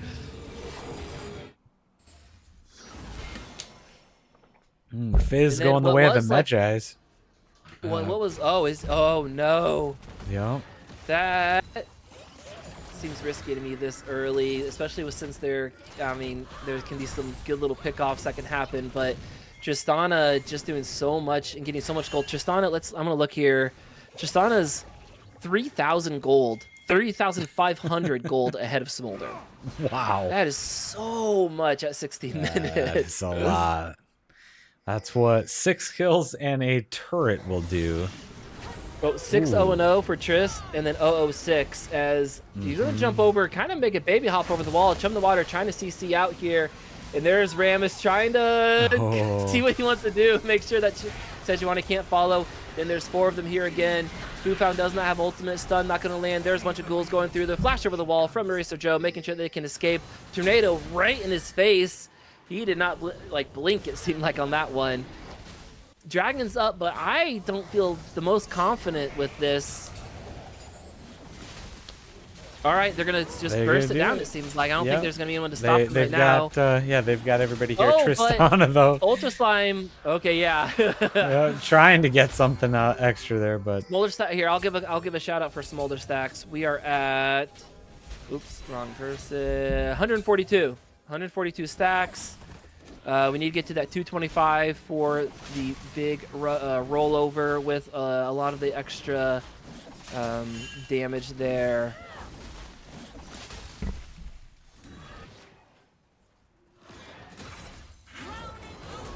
Whoa! Okay, all right. Good attempt there. They have not been afraid. Oh no! To pull the trigger on some of these. And there's the Chum. There's everything. Lauby is just all over the place. But a great job. There's just so much CC that they haven't been able to do anything. And Dalp just, even as Janna, what are you going to do there? You can't do anything. Yeah, there's a lot of CC on that side too. I think that's definitely one of the other benefits of having the Anivia on your team is you've got a lot of extra CC out of your top laner there. Not only wave clear, but like Fizz, notoriously is not going to be the best at wave clear, but they've kind of problem solved that as we see Rammus trying to just fake him out in mid. He didn't actually want to do anything there. He just kind of played with it. And all that Maiden's going to go down. That's going to be so rough for Golden Banana Fish. Tornado comes through, lands on a couple. Sejuani going to see if they can make him pay. Does land some more, but not going to stun him up. He just runs away. Racer Joe just spinning out of there, just making some. Is Rammus an armadillo? Sounds right. An armored Dillo. Armored Dillo, thank you. Yeah, that's what it, yeah. It has definitely been rough, a rough set of games for Spoofhound and Biggie McLarge. As there's Troubled Waters. I promise I didn't try to cast a curse, but just gone off the face of this Summoner's Rift. These are definitely the games where you queue back up after this game and immediately you're banning Fizz. Like it doesn't matter who else if you're in is solo available. Queue, yeah. Yep, 100%. I haven't seen Fizz in 100 games, so I'm yep. gonna ban him. I don't want to see him again. Ram is coming around. Finding out Golden Banana Fish. He does land the cage, but there's just a good ultimate out of there short flash to continue the charge. Leona going to be able to land the Solar Flare on the backside? Does not do so, but there's still going to be so much CC. Lands that stun barely. Commando 1-3-3-1. Sorry, gets the kill, and there's a bounty on every single person on BMCD. Wow, that's a lot of gold sitting there on the map, but Honeywell need to get those kills to be able to get the gold. Yeah, we're 3-15. This is crazy. Yeah, definitely a different game than we saw collapse here last time. I say maybe because Tristana just jumps away, and then what are you gonna do? Kill the Leona? like yay! Oh, Rift Herald again, not used the best looks from like they just had to drop betas.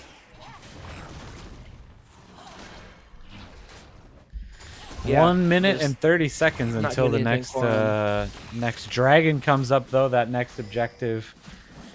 And I imagine they already have two. I say they because I feel like they're going to win the next. I feel like they're going to win the dragon fight at BMCD. I would assume that that BMCD are going to be going for this dragon, even though they're kind of posturing around Baron instead at the moment.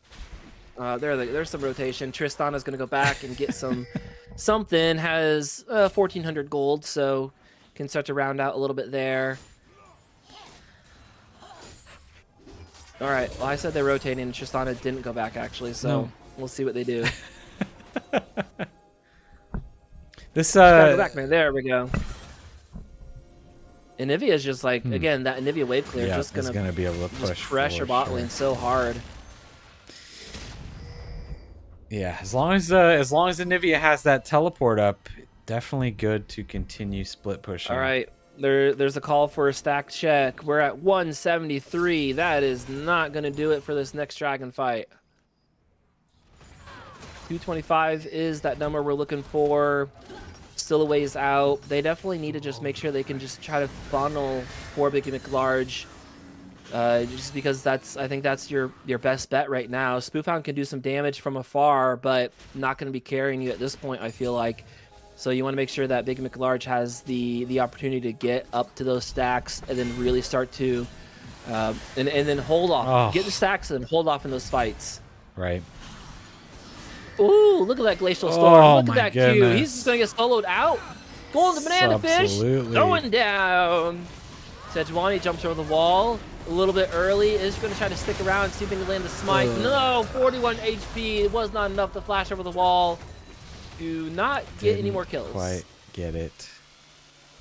Wow. BMCD really just kind of running away with this. Wow. Running over, but gets jumped after. Ram is making sure Eraser Joe still just going for it. He can continue on there.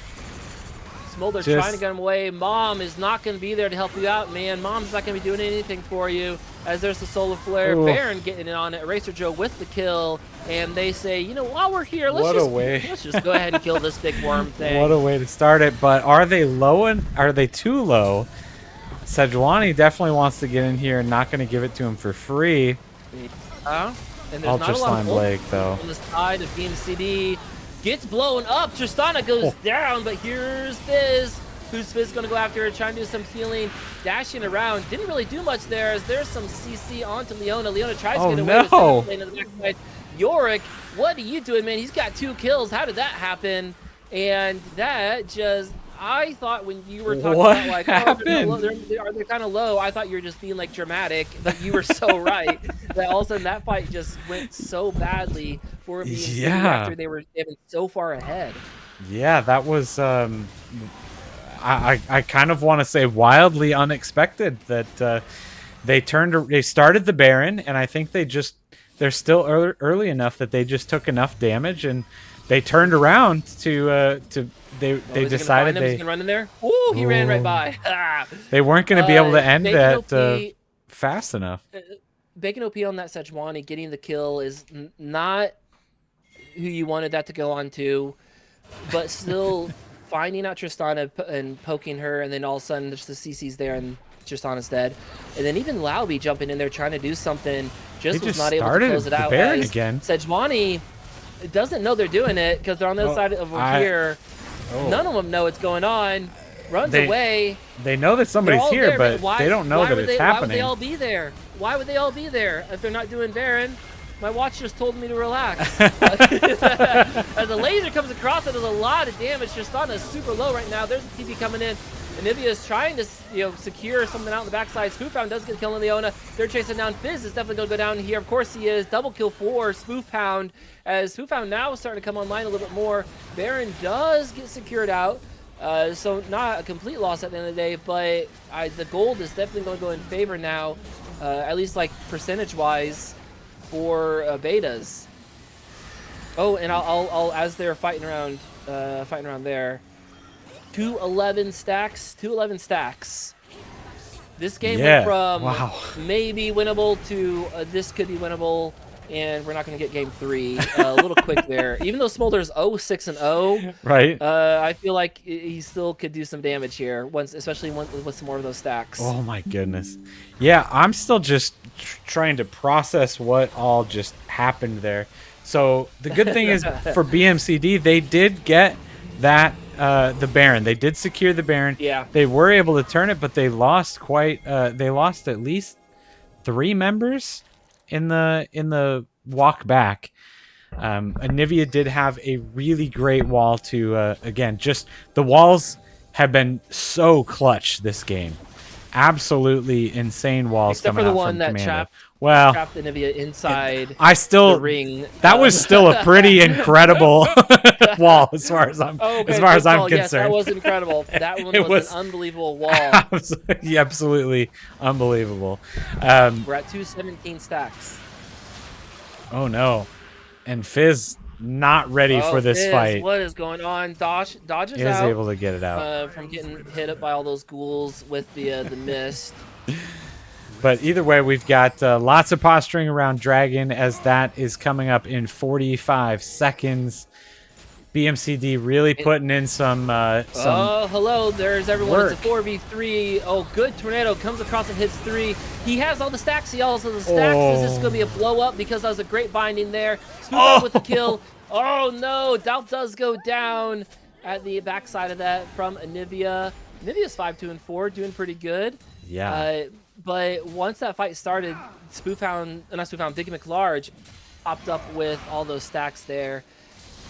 The Soul Stealer for Fizz starting to be probably a regrettable buy, because that has gone from I can't remember how many stacks he had. I saw 15 at one point. Was it 15? So I 15 did. to 0 after some of those? Yeah. Yeah, I don't know if 15 was the max or not, but I definitely saw it at 15 Here's at Soul. one point. Here's Soul. They need to get there now, because they are just already starting on Soul. Is this going to be steal away from Bacon OP? They're trying to get it. No! Wow, and and Anivia Anivia up. They have Infernal Drake. That's going to be so much damage into their hands. You jump away from Old Slime Blake as he gets the kill and then jumps. That's the way you do it. Yeah, great. Dragon, great and then a kill there. on the back. The flash comes out from Bacon, and they still get the kill.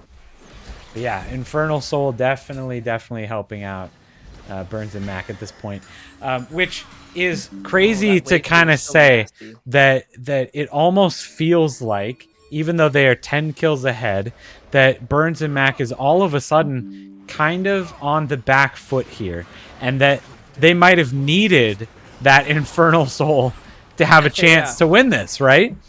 I think part of it is because Fizz went from, if he shows up anywhere on your screen, you're dead. He's going to chum the waters onto you and just 100 to 0 you. He went from that to he's not confident. as difficult there. Nivea is doing a lot there. Leona does still land the Zenith Blade. Gianna trying to kill her up as there's so much stun coming through there. There's a jump in. Old Slime Blade gets a kill, jumps again. There's a jump aside, but hello, there's a Rammus jumping Rammus through, gets the taunts off, and now he's just gonna kill himself. The Racer Joe gets that kill, 3-0-9 on Rammus. Wow, what a pick, right? What a pick. But that, yeah, Golden Banana Fish though, doing it again. Hey team, we're kind of dying. I'm gonna do what I can and just gets a turret. But Rammus is running up there. Maybe Anivia comes up there too. We'll see, as there's just some good CC. But he jumps up behind him, explodes. And that was another jump there. Ignite. This Sejuani is not going to be long for this world. Double kill for Ultra Slime Blake. What's the chat said a few times? Get slimed. Is that the phrase? As Rammus has to run away. Yep, this Tristana definitely coming online. Hold on, it's gonna be bad. It's gonna be bad, but I'm gonna say it anyway. Is this Nickelodeon? Because he just got slimed. Oh, yep, that was bad. Yeah, Tristana, though, officially coming online, dealing a lot of damage, and I feel like the Tristana at this point is scarier than the Fizz. The Fizz can still, 1v1 a Lux or Smolder, but Tristana can 1v1 anyone at this point. Yeah, that jump over was just instantly gone. It seemed like when they landed the charge. Either way, everybody get get it. That. They were gonna back. He baited. It's like your friend smacks the hornet's nest and you run away, and then your friend runs away, and you're like, "Huh, what's going on? Why are you running?" And then like, "Oh, it's because they're coming after me."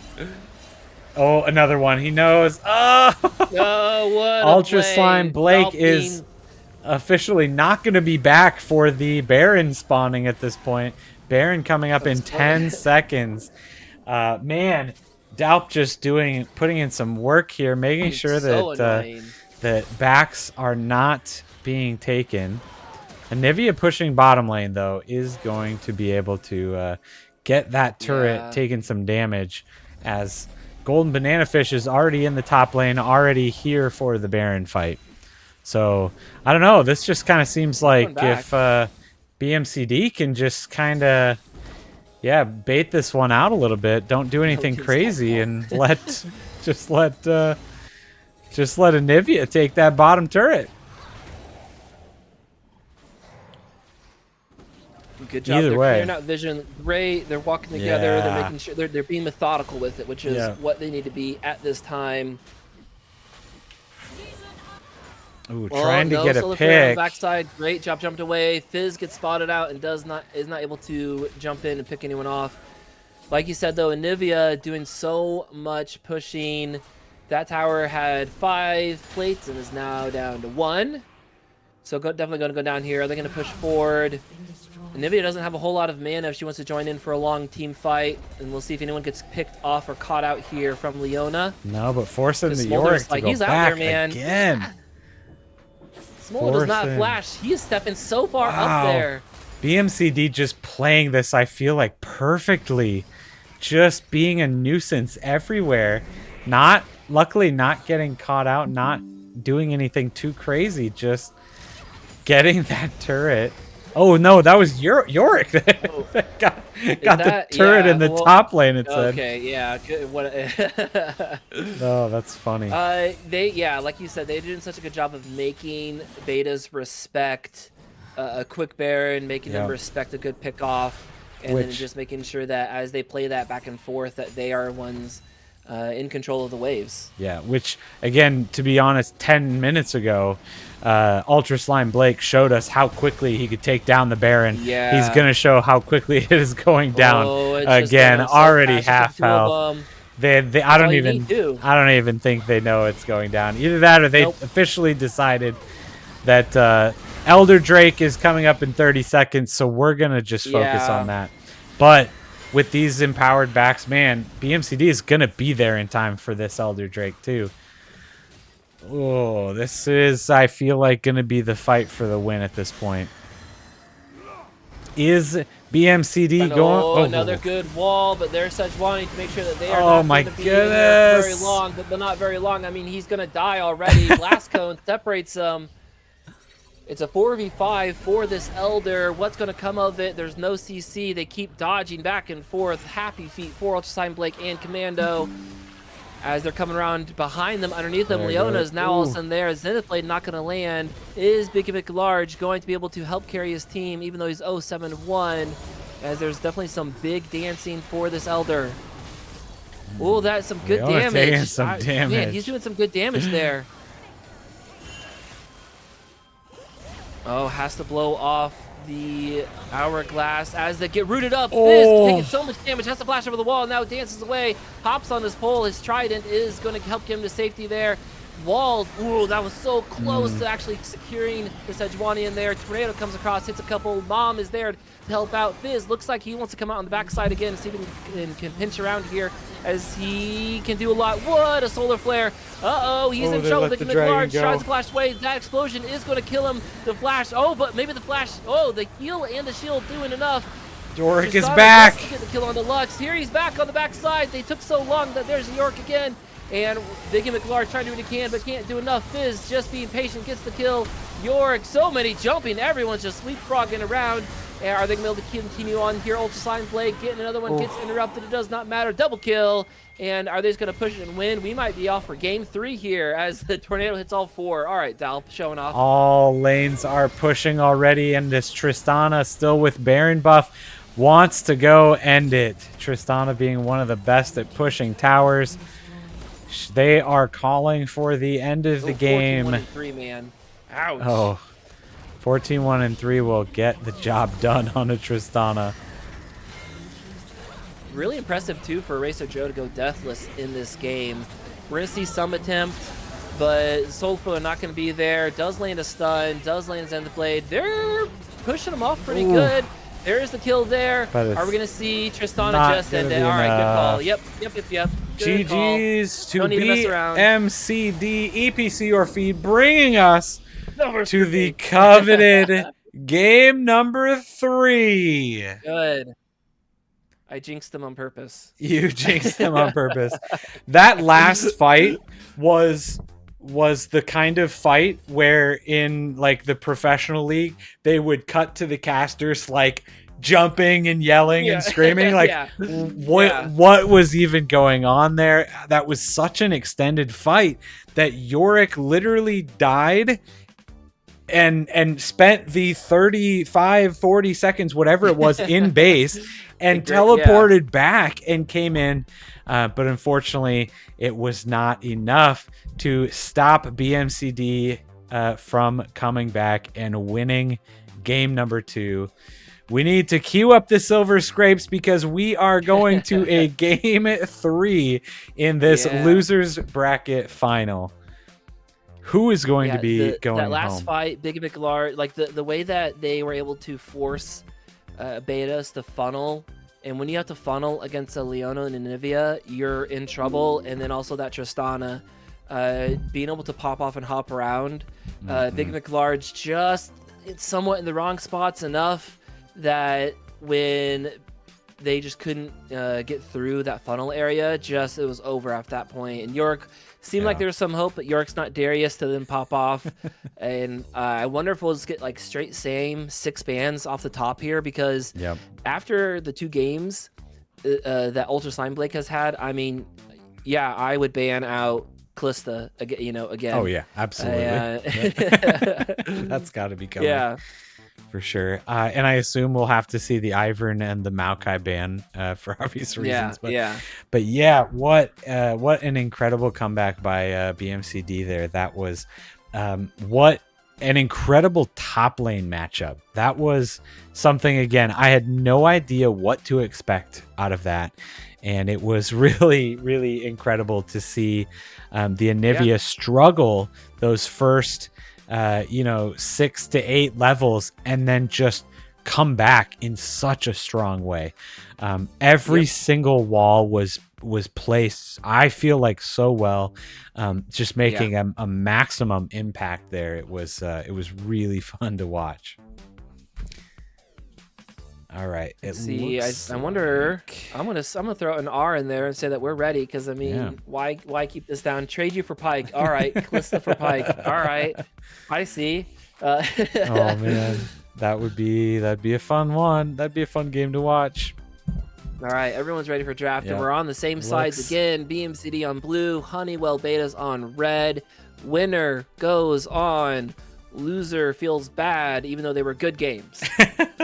Very good games. Super fun to watch. This whole Pike was banned out within 3 seconds, guys. Sorry. Wow. Oh, there it is. The Callista answer. And there's Callista banned out in the same. All right. Well, either way, one of the things that I've loved, I think, most about this whole season is that we have seen so many unique and crazy fun off-meta champions coming out. Like, you just don't know what to expect in this next game, and this is the kind of spot where we can really see some of those weird Anivia picks coming into play, and it's so much fun to watch. I love it. So to your point, the last time these two teams played, Game 3, BMCD played Twitch bot lane. And we said if Twitch can get going or play safe, it's fine. And they died a bunch bot lane right away.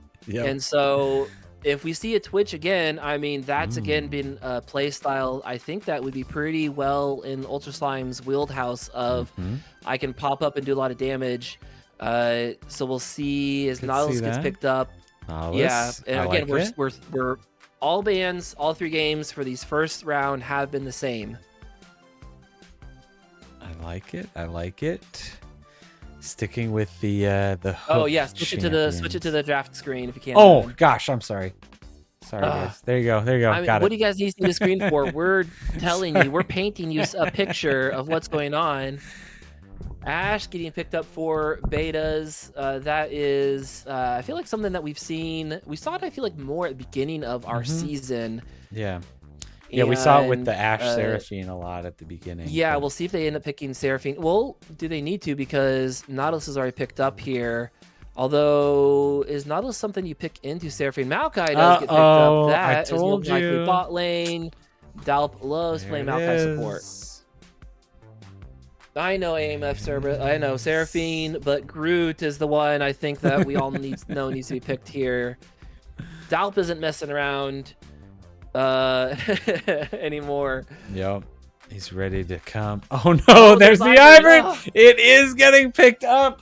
The tree versus the tree. Oh, this is. I like this though from BMCD. Ivern being picked up. Now, Ivern does have the ability to go jungle, but Ivern could theoretically also go mid. Not the assassin that we've seen from Laubi being played, but Ivern being picked up because Ivern can be so good at shielding and helping out your carries, and what better carry than having Lucian being piloted by Ultra Slime Blake, and it's going to be great to see if they can continue to let Ultra Slime Blake just pop off. That is going to be that's a nasty bot lane right there. Nautilus, Lucian. Oh, Viger being pulled out here. Okay. Yeah. This could be again just another flex at this point. Are you gonna send Ash top lane so that you can send Viger bottom? I guess Viger could be going bot lane. He's played Ash a decent amount. I think he's played him in our series. Viger, I think, can be more of Spoof Hound. With just trying to make sure that he can help carry for the team, especially since I don't see Golden and Banana Fish playing Vigar. If the champion doesn't like smack you in the face with their hands, I don't think Golden Banana Fish doesn't play. I don't think he plays them. Okay, that's fair. He has to. Maybe Teemo. He'll play Teemo sometimes, but I mean, Nasus, Rumble, Darius, Sion, Alawi. There's the Alawi ban because it might, you have to. The Mordekaiser ban is interesting and makes me think that they're wanting to set something up topside that Mordekaiser can't play against. Syndra mid ban, I like that too. Syndra is a pretty solid champion right now.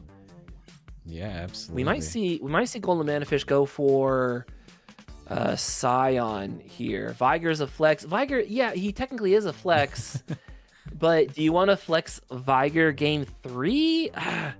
It's also you bet that Viger's top. Yeah. You bet that Viger's top server. All right, man. I mean, what do I know? I keep being wrong on everything. I say things that statistically are in the favor of what I say, and then I'm just wrong. They don't get a 5th ban In chat, they say Xin Zhao. 2 people thrown out. That's 3 people. All saying Xin Zhao ban. All right. Let's see what Honeywell picks for their remaining 2 positions, whatever they might be. You should go jungle here. You already see the jungle for BMCD. If you can get golden banana fish, the best option topside as Nocturne is picked out. I like Surprising it's taken this long. That was definitely a first round pick often for other games we've seen. Absolute staple of the beginning of the season here. The Nocturne coming out. And rounding out the team comp for BMCD. Echo. You said it at the beginning of this game, too, that we keep seeing so many fun new champions being picked up. I don't think we've seen Echo yet. I think Echo is, and Orin, BMCD saying that if you guys don't stop us early, we are going to win late. Echo can pop you so quickly. Wow. Lucian is going to be able to do so much damage dancing around. Ivern's shields are going to be huge. Orin is there for the whole game. What is the Banana Fish going to play here? I'm hyping it up because if it's Teemo, it'll be hilarious to be so hyped up, and then it's a Teemo against the Orin. We'll see. Oh my gosh, what a team comp. Galio, all right. Okay. All right, wow. I am in love with the BMCD team comp at this point. I want to say you typed that after he said that. Because that's a great prediction for Galio. Yeah, but we've definitely seen that combo before too. These teams are 100% brawling teams. Oh yeah. There's no let's kind of sit back and see what we can do. Both these teams are let's get in their face and see what can happen. BMCD has great initiation from the Nautilus and maybe the Echo as well, and the Ornhorn, but as well as the Betas, pulling the trigger with a lot of roots, some big arrows from downtown. It's going to be exciting for who's going to play their game and who's going to make the other team play their game.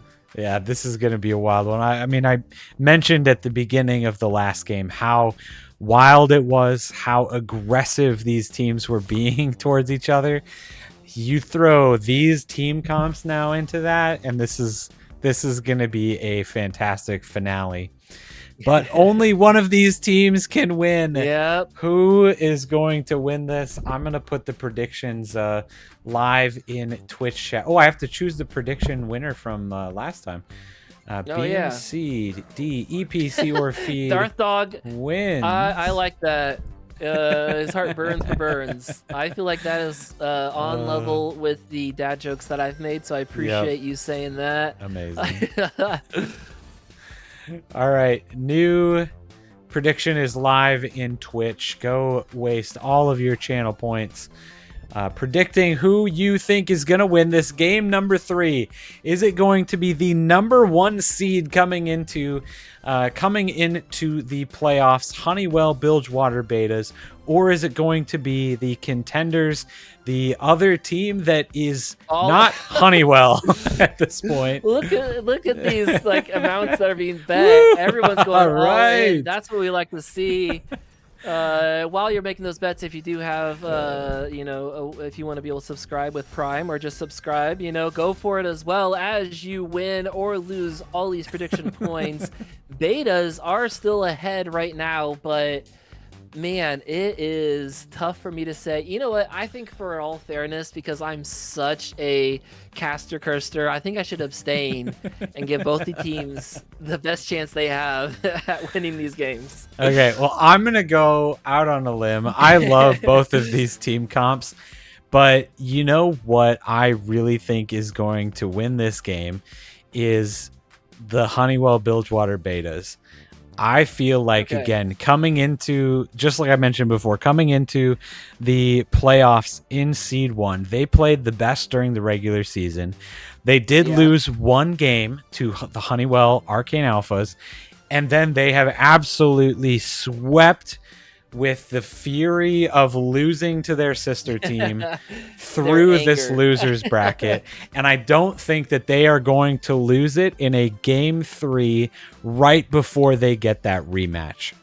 That's a good point. They went on a tear and won so harshly with their anger, and they just lost a game. So if there's a time for the betas to show up and be angry, it would be right after they lost a fairly close game. And exactly. Here we'll see what happens here. We'll see if they're able to slow down a lot of that progress that can happen with the Ornn and Ivern and the shields. If they're going to be invading, if Nocturne's going to be a thorn in the side of Ivern, or if Ivern's going to be able to get those levels, get the clear in, and then be able to make sure that people like Lucian or Echo just can't be killed. There's going to be dashing around too much. Yeah, but how do you dash around a Vygar stun? How do you dash around a Nocturne ult? How do you, I feel like the Honeywell team has some of these really, really solid ways to stop this very aggressive BMCD lineup. And again, I think the one thing that Honeywell was able to capitalize on in the first game was that exactly what happened here is that the BMCD was so tanky that if they got that one carry, there was just nothing that they could do at that point. They just didn't have enough damage if they're one carry. And that was that one fight where Thresh and Zach and Shen didn't sit on Caitlyn, that Caitlyn died right away, and they just weren't able, even though they also got the enemy AD carry, they just weren't able to finish it out. So and then to that point too, like the ability for the betas to not only like charge in if they can catch someone out, but then they do have that Vygar and Galio to protect Ashe and Vygar and be able to sit back if they need to, if there's initiation onto them. But again, we have Echo who can jump in. Oops, not the right call. I'll just ult out and jump away. Ornn with the ultimate to be able to sweep across and hit a decent amount of people, can interrupt a few of the abilities. We see some shout outs in chat for Maokai going in there. It's gonna be great for the teams if they can find out the times that they need to fight and the times they don't need to fight. Does Ashe have the right items here? Is Lucian going to be able to dash in and pop someone off and keep jumping around before the fight starts? Like, we're going to see who can, again, we mentioned it before, but who's going to play their game? Who's going to be able to make sure that, if Ultra Slime Blade gets going, can they just keep going with it and keep him shielded up and keep them protected? Are we able to make sure that Spoofhound gets going, can get some good farm, and that golden banana fish can really cause some chaos? All right, then maybe they're able to continue with that chaos and go forward with it. Either way, thank you so much to our sponsors of the Kansas City Corporate Esports Cup 2026 for making this game and every single other game that we've watched possible. Dick Ray Plumbing, Heating, and Cooling, thank you so much for being such a big part of bringing this league to Kansas City. Thank you so much to Henderson Engineers, Select Quote, Well Sky, and of course Casey Game On for putting this all on, and Nick the Nerd in particular for really organizing and putting this all together. Thank you so much, Nick. So much stuff behind the scenes. He does so much. He's luckily he's not here in chat today because he took a vacation. So he is out vacationing with his family. He said he planned it. Nice. He planned it directly so that it was not landing over the finals of everything. And he figured at this point it was late enough in the season that everybody knew what they were doing, so he wasn't going to have to really be managing much this week. But that all being said, game number 3, do or die. Who is going on to the finals? Right now, we are going to find out. Honeywell, Bilgewater, Betas on the red side. I need to fix the sign. And BMCD, EPC, or Feed on the blue side. Take it away while I fix this scoreboard. Yeah. Well, so that's the same as last game, right?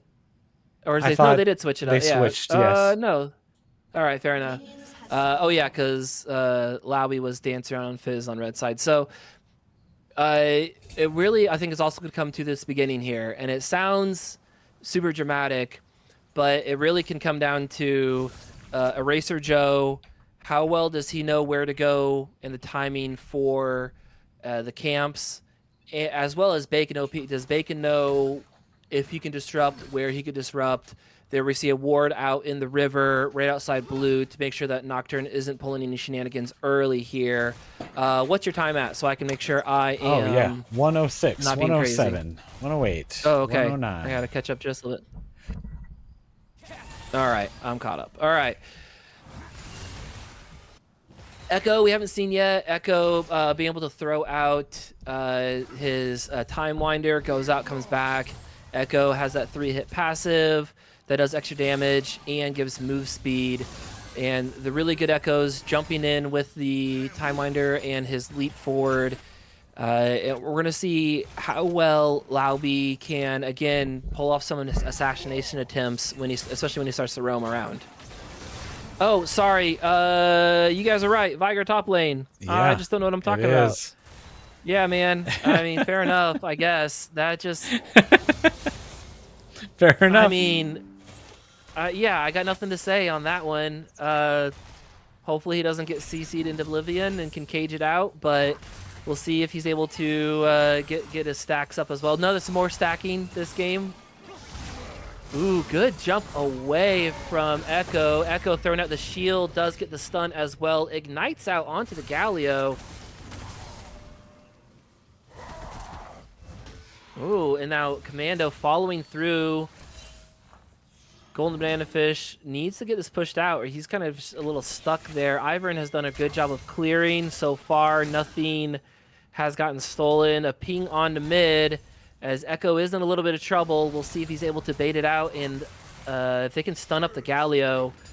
If the shield goes onto the Echo as he jumps forward, that's going to be so much slow. Ooh, good jump, good dash away, not getting caught out by Echo and that parallel convergence, I think it's called, for the stun.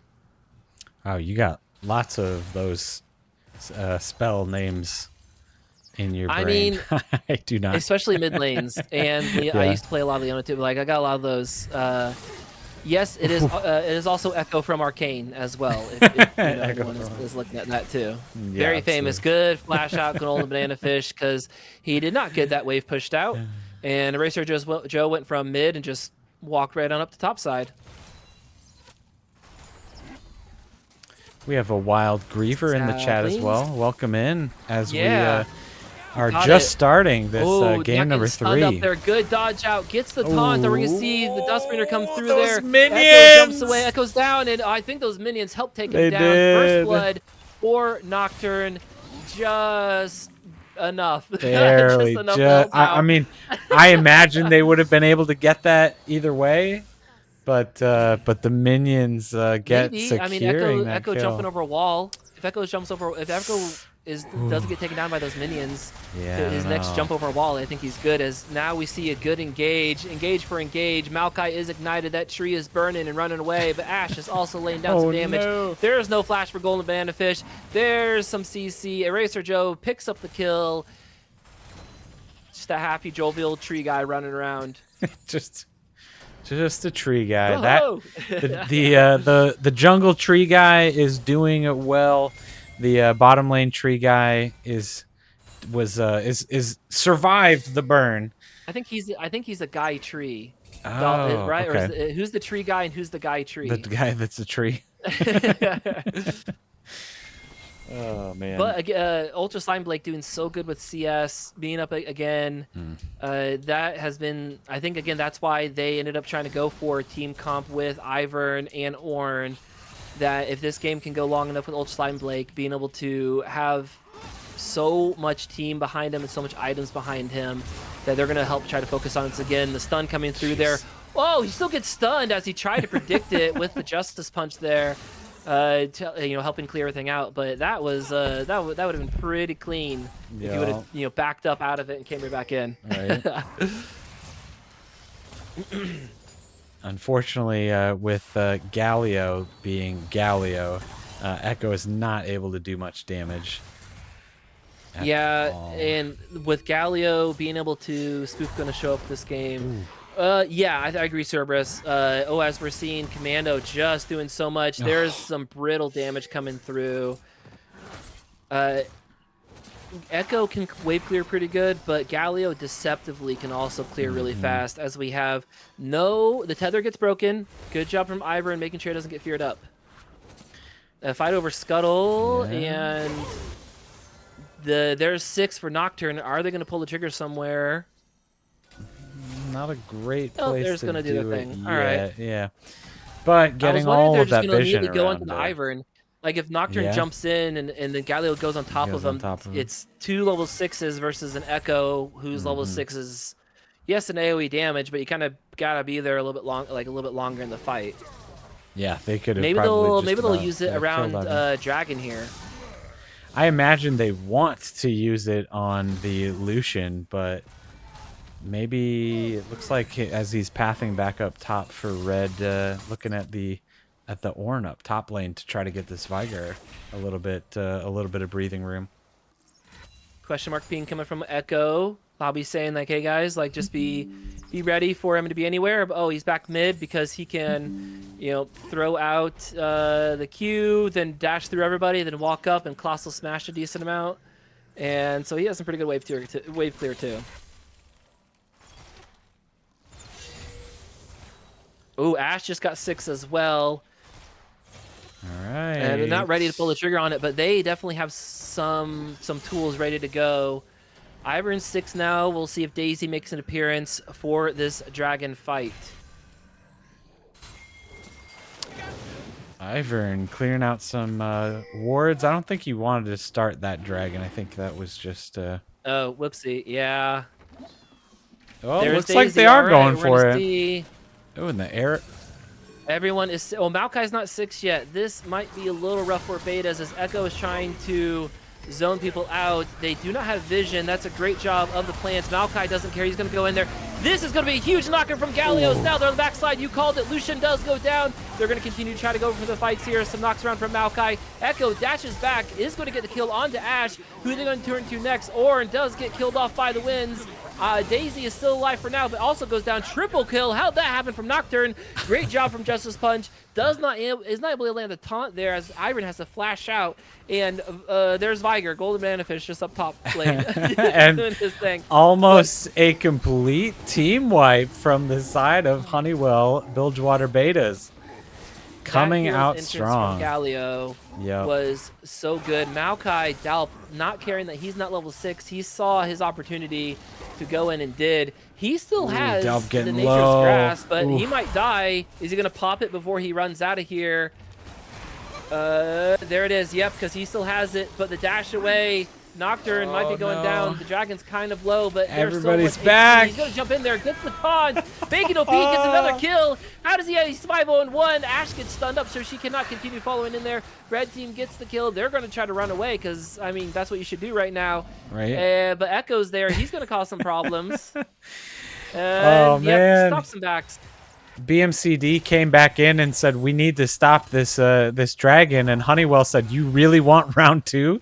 And got that extra kill, and man, they get the dragon as well. I was ready for the team fight, though, in all honesty, BMCD coming in, because we've talked about it so many times that when you kill your team and they go back, they can come back with and utilize their gold. Yeah. But they just... I think they just weren't there at the right timing. There was just some, there's not on the same page there. Maybe some game 3 jitters, but this is definitely an area that BMC doesn't want to be in because, for one, Ultra Slime Blake is not crushing in the bot lane at the moment. We have Spoofhound, who is able to he's holding his own this time. He's 1-0-4. And Viger has just been, I don't know, doing his thing, and getting just some farming stacks where he can. Those stacks. He's just farming up there. Yeah, he's at 68 right now, 68. So not a ton, but but we'll see what happens. And Void Grub's also going on over. Bacon OP is just everywhere. Yep. I really think that this Nocturne Galio combo that we saw so much of at the beginning of the season You're right. is such a huge combo. Again, we talked in those first weeks about how important those globals were. Just about this league in general, how, again, not being professional players that don't play all the time together, Yeah. that really a lot of this comes down to comfort. A lot of it comes down to just straight numbers in these team fights. And when you have somebody like Nocturne, when you have somebody like Galio that can just add an extra member to the team fight. Oh, here comes Dubstarge, knocks up the Ash. They're trying to dash forward there, but great job from Dalp to just totally screw up Lucian's initiation there. Ash also goes down, but it's a 3v1 basically because Daisy is going to do so much. Trying to knock around, but the hooks, the CC, it's too much. He can't get away from it. Trying to get with the healing grasp, but it's not going to be enough there. That was a good try from Dalp, but just did not pay off in the end. Uh-oh. Good taunt. Oh, the taunt. Galio I don't think just it's gonna do doing anything. work.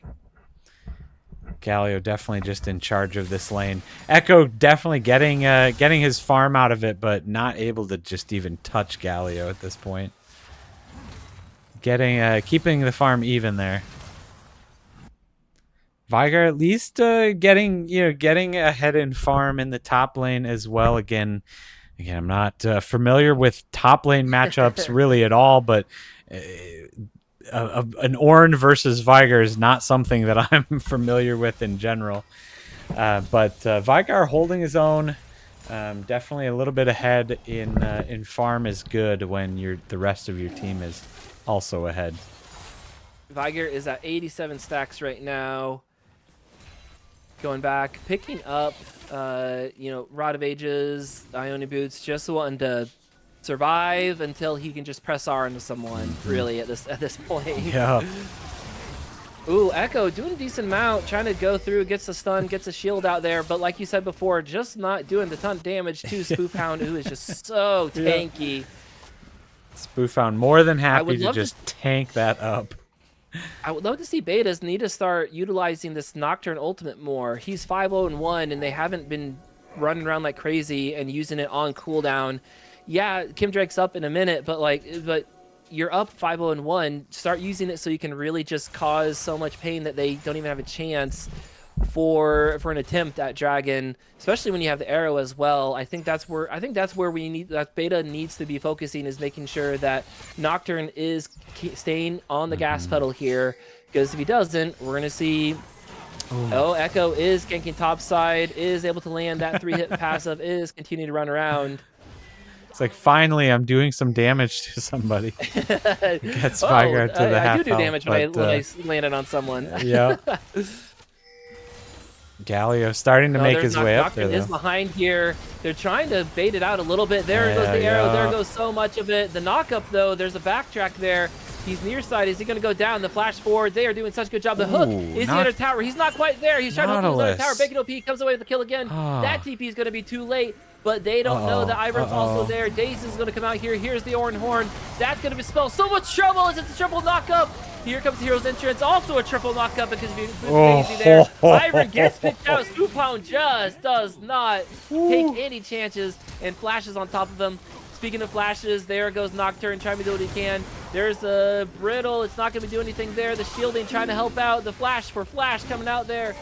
Eraser Joe surviving for just a little bit longer as Ash gets the pickup on the backside. We're going to see so much CC coming through that. Spoofhound also gets that kill. 3-0-4 for Galio, 6-0-3 for Nocturne. There, where all the triggers being pulled. There's nothing left as Vigar stays topside. Just stays topside and keeps farming. Wow. Yeah, as soon as everybody just decided to push that go button, yeah, Honeywell was able to get there. Echo here, though. Just close it out. Oh, he's just baiting out a little bit there. I don't think he's going to jump in. Yeah, I don't think so.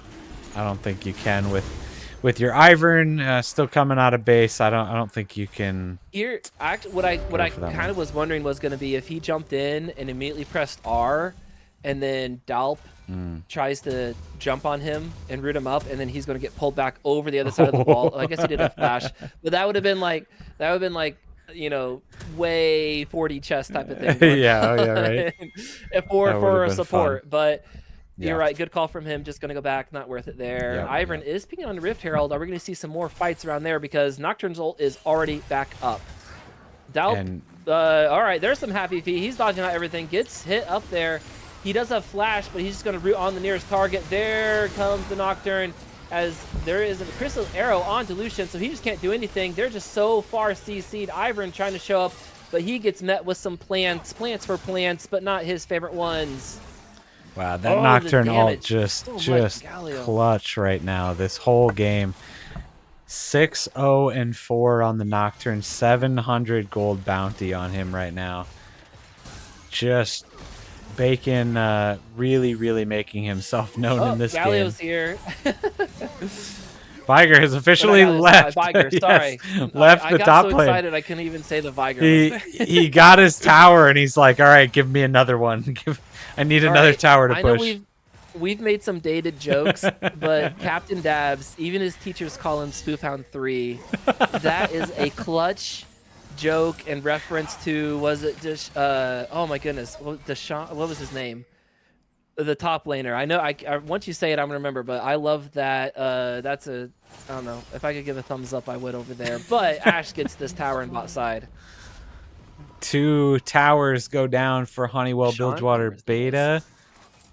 Are you talking about the TSM top laner? No, he wasn't TSM. Oh, CLG. Right. Darshan. Yeah. Darshan, thank you. Thank you. Darshan, you're right. Yeah. That's the. I mean, I'm not gonna lie though. I thought that was, yeah. I'm not gonna lie. Because I was like still in college with Darshan. And I remember being like, oh, that'd be so cool to be so good at League that like your teachers call you your League name. And I was like, hell yeah, man, that'd be so cool. Oh man. Oh man. Even his manager calls him Spoofhound. All right, Rift Herald going down for the side of Honeywell as Maokai just jumping in. There's the lights. Ooh, here Nocturne comes. He has to guess. There it is. The knock-up. Nocturne's all by himself back there, but his teammate is there to help him out there. Golden Banana Fish gets a kill onto Lucian. Here comes Ash. It's going to be a wipeout. They're not going to be able to do much. Nautilus is trying to see what he can do there. Ash just slowing them down, and they can't get away. We're going to see Viger just run around with his little beard. He's just waiting for the cage coming through. Gets a triple kill. Wow. Viger, there's a reason he stayed top lane for that long and was to wait for the triple kill there. Honeywell just absolutely taking this game away between the Vigar being able to just starting to one-shot everybody.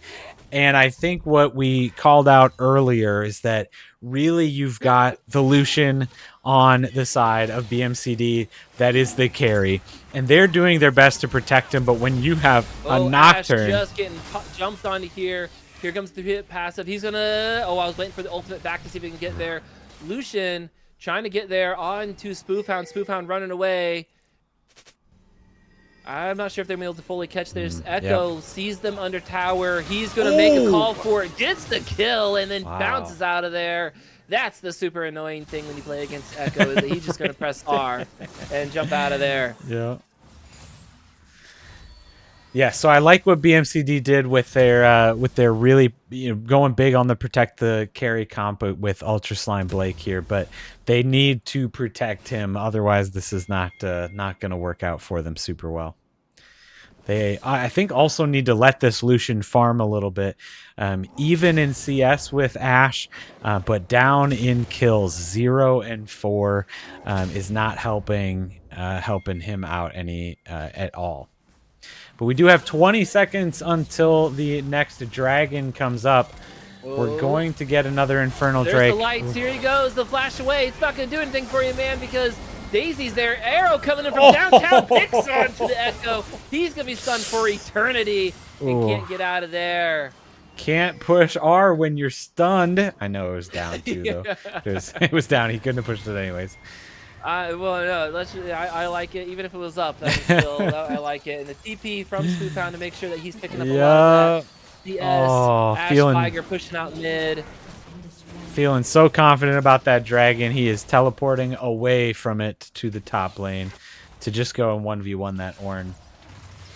Ooh, the cage not landing. Hook also not landing. Depth charge going to try to go in there, knock him up there. That almost seems like an anger push of an ultimate there. But Hook, all right, he does land. Lucian trying to do a lot, but there is the cage doing so much. There comes the heroic entrance to make sure that nothing else happens. Nocturne does not have ultimate, so can't pull the trigger yet. He's 7-0-8 though. This Nocturne is so scary right now. Yeah, that's a very scary Nocturne. And the ultimate is up now, so it is on a very short cooldown.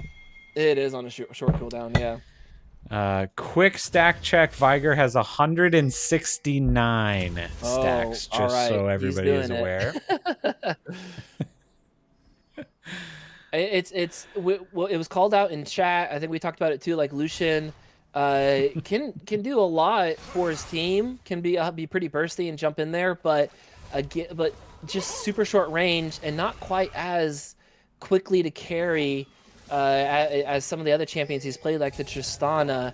I'm trying to think of like who else he could have played bot side. Maybe a Xayah, maybe even a Kaisa to really dance around and burst through some of these more tanky people. Because this is something that Ultra Slime Blake, he's being played around right now. He's most likely going to have the most damage on his team, like he does every game. Are they going to be able to continue to maybe now they can buckle down? There's not a whole lot of towers left out in the open. Yeah, they'll lose some objectives, but can they buckle down? Can they get some gold into Slime and give themselves some more of a chance? Because Lucian looks like he might be getting ganked onto here. All right, no, all range. Man, they are. Honeywell is just hanging out in that top lane. Echo gets hit up with the arrow. He ultimates, gets all that health back. There goes the Colleen across everyone's face, but it just feels like rain on a windshield. You know, I think just Honeywell wants this. Honeywell really wants this early Baron. They are pinging on it and ready to go. They're doing a lot of just posturing around it before. I think they were trying to catch somebody out, and I think they feel good enough about it now after getting that ultimate from Echo. They are starting it and halfway done already. But I think they're just pushing out. I think they got this here. There's Hawkshot spotting him as they come through. Orn, here he comes. He's gonna blow it across. He only hits up Dalp there. Red team does secure it out there. Echo's not there for any lockups. Great job from Dalp. Throwing out Nature's Grasp behind them. Viger, though, he looks like he's kind of caught out. He says, don't laugh at me because I can run. I'm sure. Is that a short joke? Well, it's just more of a dead joke at this point here as they are trying to keep him locked up. Oh, the rest of the team, though. Knocks out. Just kidding. It jumps on me, apparently, as he's able to get out of there. Lucian, a bounty gold maybe here as Ashe is trying to get there. Does not have arrow yet. Nocturne is there for the kill. Ashe gets a, oof. I mean, you got the bounty gold on that, but that just doesn't feel good when all of a sudden it says legendary for the enemy jungler. Ooh, he did get that turret in return and get a little bit of extra gold for his team, but Ultra Slime Blake going down again for his 5th death, unfortunately, is not ideal. Driver's saying, like, hey, man, you play support, and really play. He gets the itch every now and then. Are you getting the itch watching these jump in there? The stun coming through. There's the arrow. Here comes the heroic entrance. Echo jumps back, does not get knocked up. Good timing there. Though the lockup from Ivern pulling in Ornn. That damage is insane from Viger. He gets locked down again. Echo trying to come in from the backside. We're going to see if they continue to fight this and go forward. Everyone's just kind of there trying to pick off who's in front and right next to them, and no one dies. I want to say boo that no one died, but both teams really played that kind of as good as they could without making a silly mistake. Oh, but a silly mistake. It might be the flash underneath the tower, the root as he tries to dump on the other side of him. He might be going down here, the slow. No, the flash away. He barely lives with 300 HP. I still think that's barely, because that was a lot. Here comes Horn. Is he going to go down the tunnel? No, he only knocks it up on the Viger. This might not be the fight they're looking for as the BMCD is trying to be able to follow through. Some good CC. Nocturne's getting healed up before. They tried. They were just not on the same page there of who they're going to go for. The hook semi-lands because it gets stunned up onto the cage. I don't know. I feel like this is where Honeywell has lost it in the past. They get a little bit, do we want to say, clumsy when it comes to their leads. they can stick around a little bit too long. It's paying off for them at the moment, but Echo Echo following through. Is he gonna be able to ultimate? He's still not get there. No, he doesn't have enough time to press R. He was probably smashing it. The shields come in clutch from Eraser Joe, saving Slime. Ultra Slime Blake barely survives that that ultimate from Vigar. You know, Lauby's R key on his keyboard just is like hurting right now. Smashed. It is in so much pain. He was hitting that so hard. Double knock up there. Here's Daisy. Heroic entrance goes 5 feet, but is trying to help out everybody. Daisy doing some good work with some of these knockups here. Can the knockup come across even more? She's chasing down that Vigar. He runs away. Both those towers are still there. So, all right, good push off there for BMCD. Oh. Honeywell just stuck around so long. Oh, the depth charge. Oh, almost got pulled in. Dalp having to do some side steps now. And there it is. So much there for BMCD. Yeah, they're going to be able to go down here. He tries to jump away. Oh my goodness. And no way. Doing so they're going to so keep far. it going. Bacon OP is here. Don't do it. Don't go in Nocturne. No. Don't do it. Oh my gosh. Okay, they finally get out and they didn't lose a person. That entire siege of the BMCD base. Absolutely incredible that they did not lose a single person, but they used that Baron buff to the absolute fullest and just crushed the base It took of them BMCD. 3 games, but they finally used Baron well. Yes. And now there are super minions flowing in through 2 lanes and only 1 turret in front of the last inhibitor. Baron is now coming up in 1 minute and 40 seconds at this point, and I feel like Honeywell knows it. They're going to be pushing this mid and top lanes until that Baron is up, and if they don't win by the time it is up, I have a feeling that they know exactly where they're going. Ooh. With that Infernal Soul, they are really just doing a lot of damage here too. Yeah, and just so much like instant burn that they can have, especially if they can pick off one person. But one person is getting picked off. He's getting a lot of damage out there. Lucian, there we go. He's going to charge forward with the Colin. We're coming back to underneath the tower here. Good knock up everyone. Ornn hitting so many people. Echo stunning up so many people. He still gets popped and he can't pull the ultimate. That's twice now. That's been so bad for the side of BMCD as Bacon OP turns out the lights, keep going in there. They're doing so much. Heroic entrance goes backwards to help protect his team as there are 3 people who are pretty low now. But there's that damage from the Infernal So. Who is going to go down? Are anyone go down? No, it's a clean ace coming out for Betas. Well, looks like it's going to be a Honeywell finals next week. I'm excited to see the Honeywell again against each other.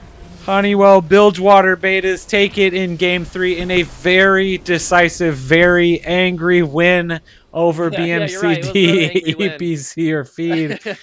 What an absolute crazy Game 3. What an absolute series. Wild. You know, I made that comment at the beginning of the game. My prediction was that Honeywell was not going to let BMCD win this game. They just weren't going to have it. And I'm not 100% sure what happened fully in that game, but Ultra Slime Blake was made completely a non-factor in that after just coming out and being the only mattering factor in the other 2 games. Just absolutely just put to sleep. He was not able to do anything on that Lucian, and Nocturne really put on a show. Bacon OP put on a show. 11-0-10, absolute craziness. Biggie McLarge putting out the top damage on their team on Ashe. Just what a showing from them. Right, and when early game when Nocturne got those 4 or 5 kills, that's who you wanted the gold on, because then they just continually made sure that Ultra Slime Blake did not do what he did the other games, and just so focused on making sure that Biggie McLarge had the breathing room And then just from there, they continued to win out the team fights, especially when it came to picking off some CC. You also feel bad for Lauby. He was doing pretty good in trying to find some of those angles, but especially towards the end of the game, just too much CC and could not utilize his full kit for the rest of the team fights. And like you said, like Bacon OP, Spoofhound, both again deathless there, showing up for game 3. Wow, absolutely wild.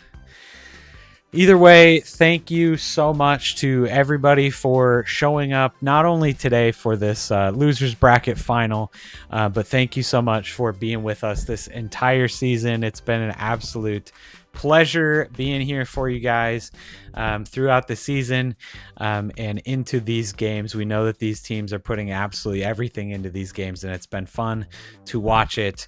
Hopefully everybody has had fun, as much fun as us. And hopefully Nick's saying hello from the Gulf Shores. What a brag. Welcome in, Nick. Hope you are enjoying your vacation. But we hope to see everybody out at the finals on August 1st at UMKC, where we are going to be seeing a Honeywell team lift the trophy at the end of the day. Honeywell Arcane Alphas versus Honeywell Bilgewater Betas coming back for that rematch. And man, I don't want to make an early prediction, but Honeywell Bilgewater Betas, I think, have something to prove here. Could be an interesting matchup. They have had a long road through this losers bracket to come back, but they, I think, are ready for this matchup, for this rematch. Yep.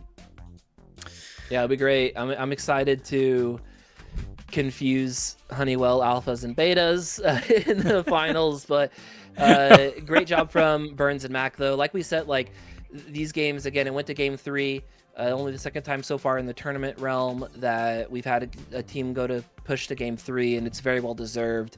And this game sure felt more one-sided, but that was just game 3, and I think that was maybe some of the fearless draft getting to them, but well deserved for both teams. But then Honeywell's next week is going to be great to be able to cast that and have some fun. So I hope I get to see you guys. I'll be there at UMKC. If you can't stop by actually at UMKC, definitely get in the chat, and we'll again have some great shout outs. I love all the people shouting out other people in chats, the swags, get some shout outs here from some friends. Eraser Joe coming back in talking about his Ivor, and so it's great. We love all the chats that's going on. It's so much fun. And just to answer Fury's question, it is free to attend. Absolutely, come on by and hang out. It's always. The other thing, is it best of 5? I think it's just best of 3. Is it best of 3? I think because there's an opportunity for it to go if Honeywell Bilgewater Betas win the first round, they have to go to a second round because this is a double elimination, and the Arcane Alphas have not lost yet. What if it's best of 3 for the first round, and then if it gets reset, it's best of 5?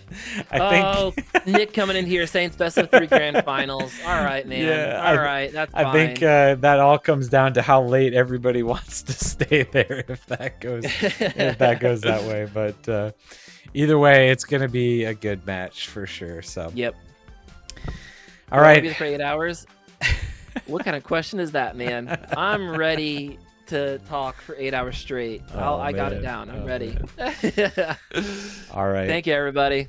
Thank you for joining us. Hope everybody has a fantastic night, and we will see you next Saturday, August 1st, live at UMKC. See you later. Yep. Bye.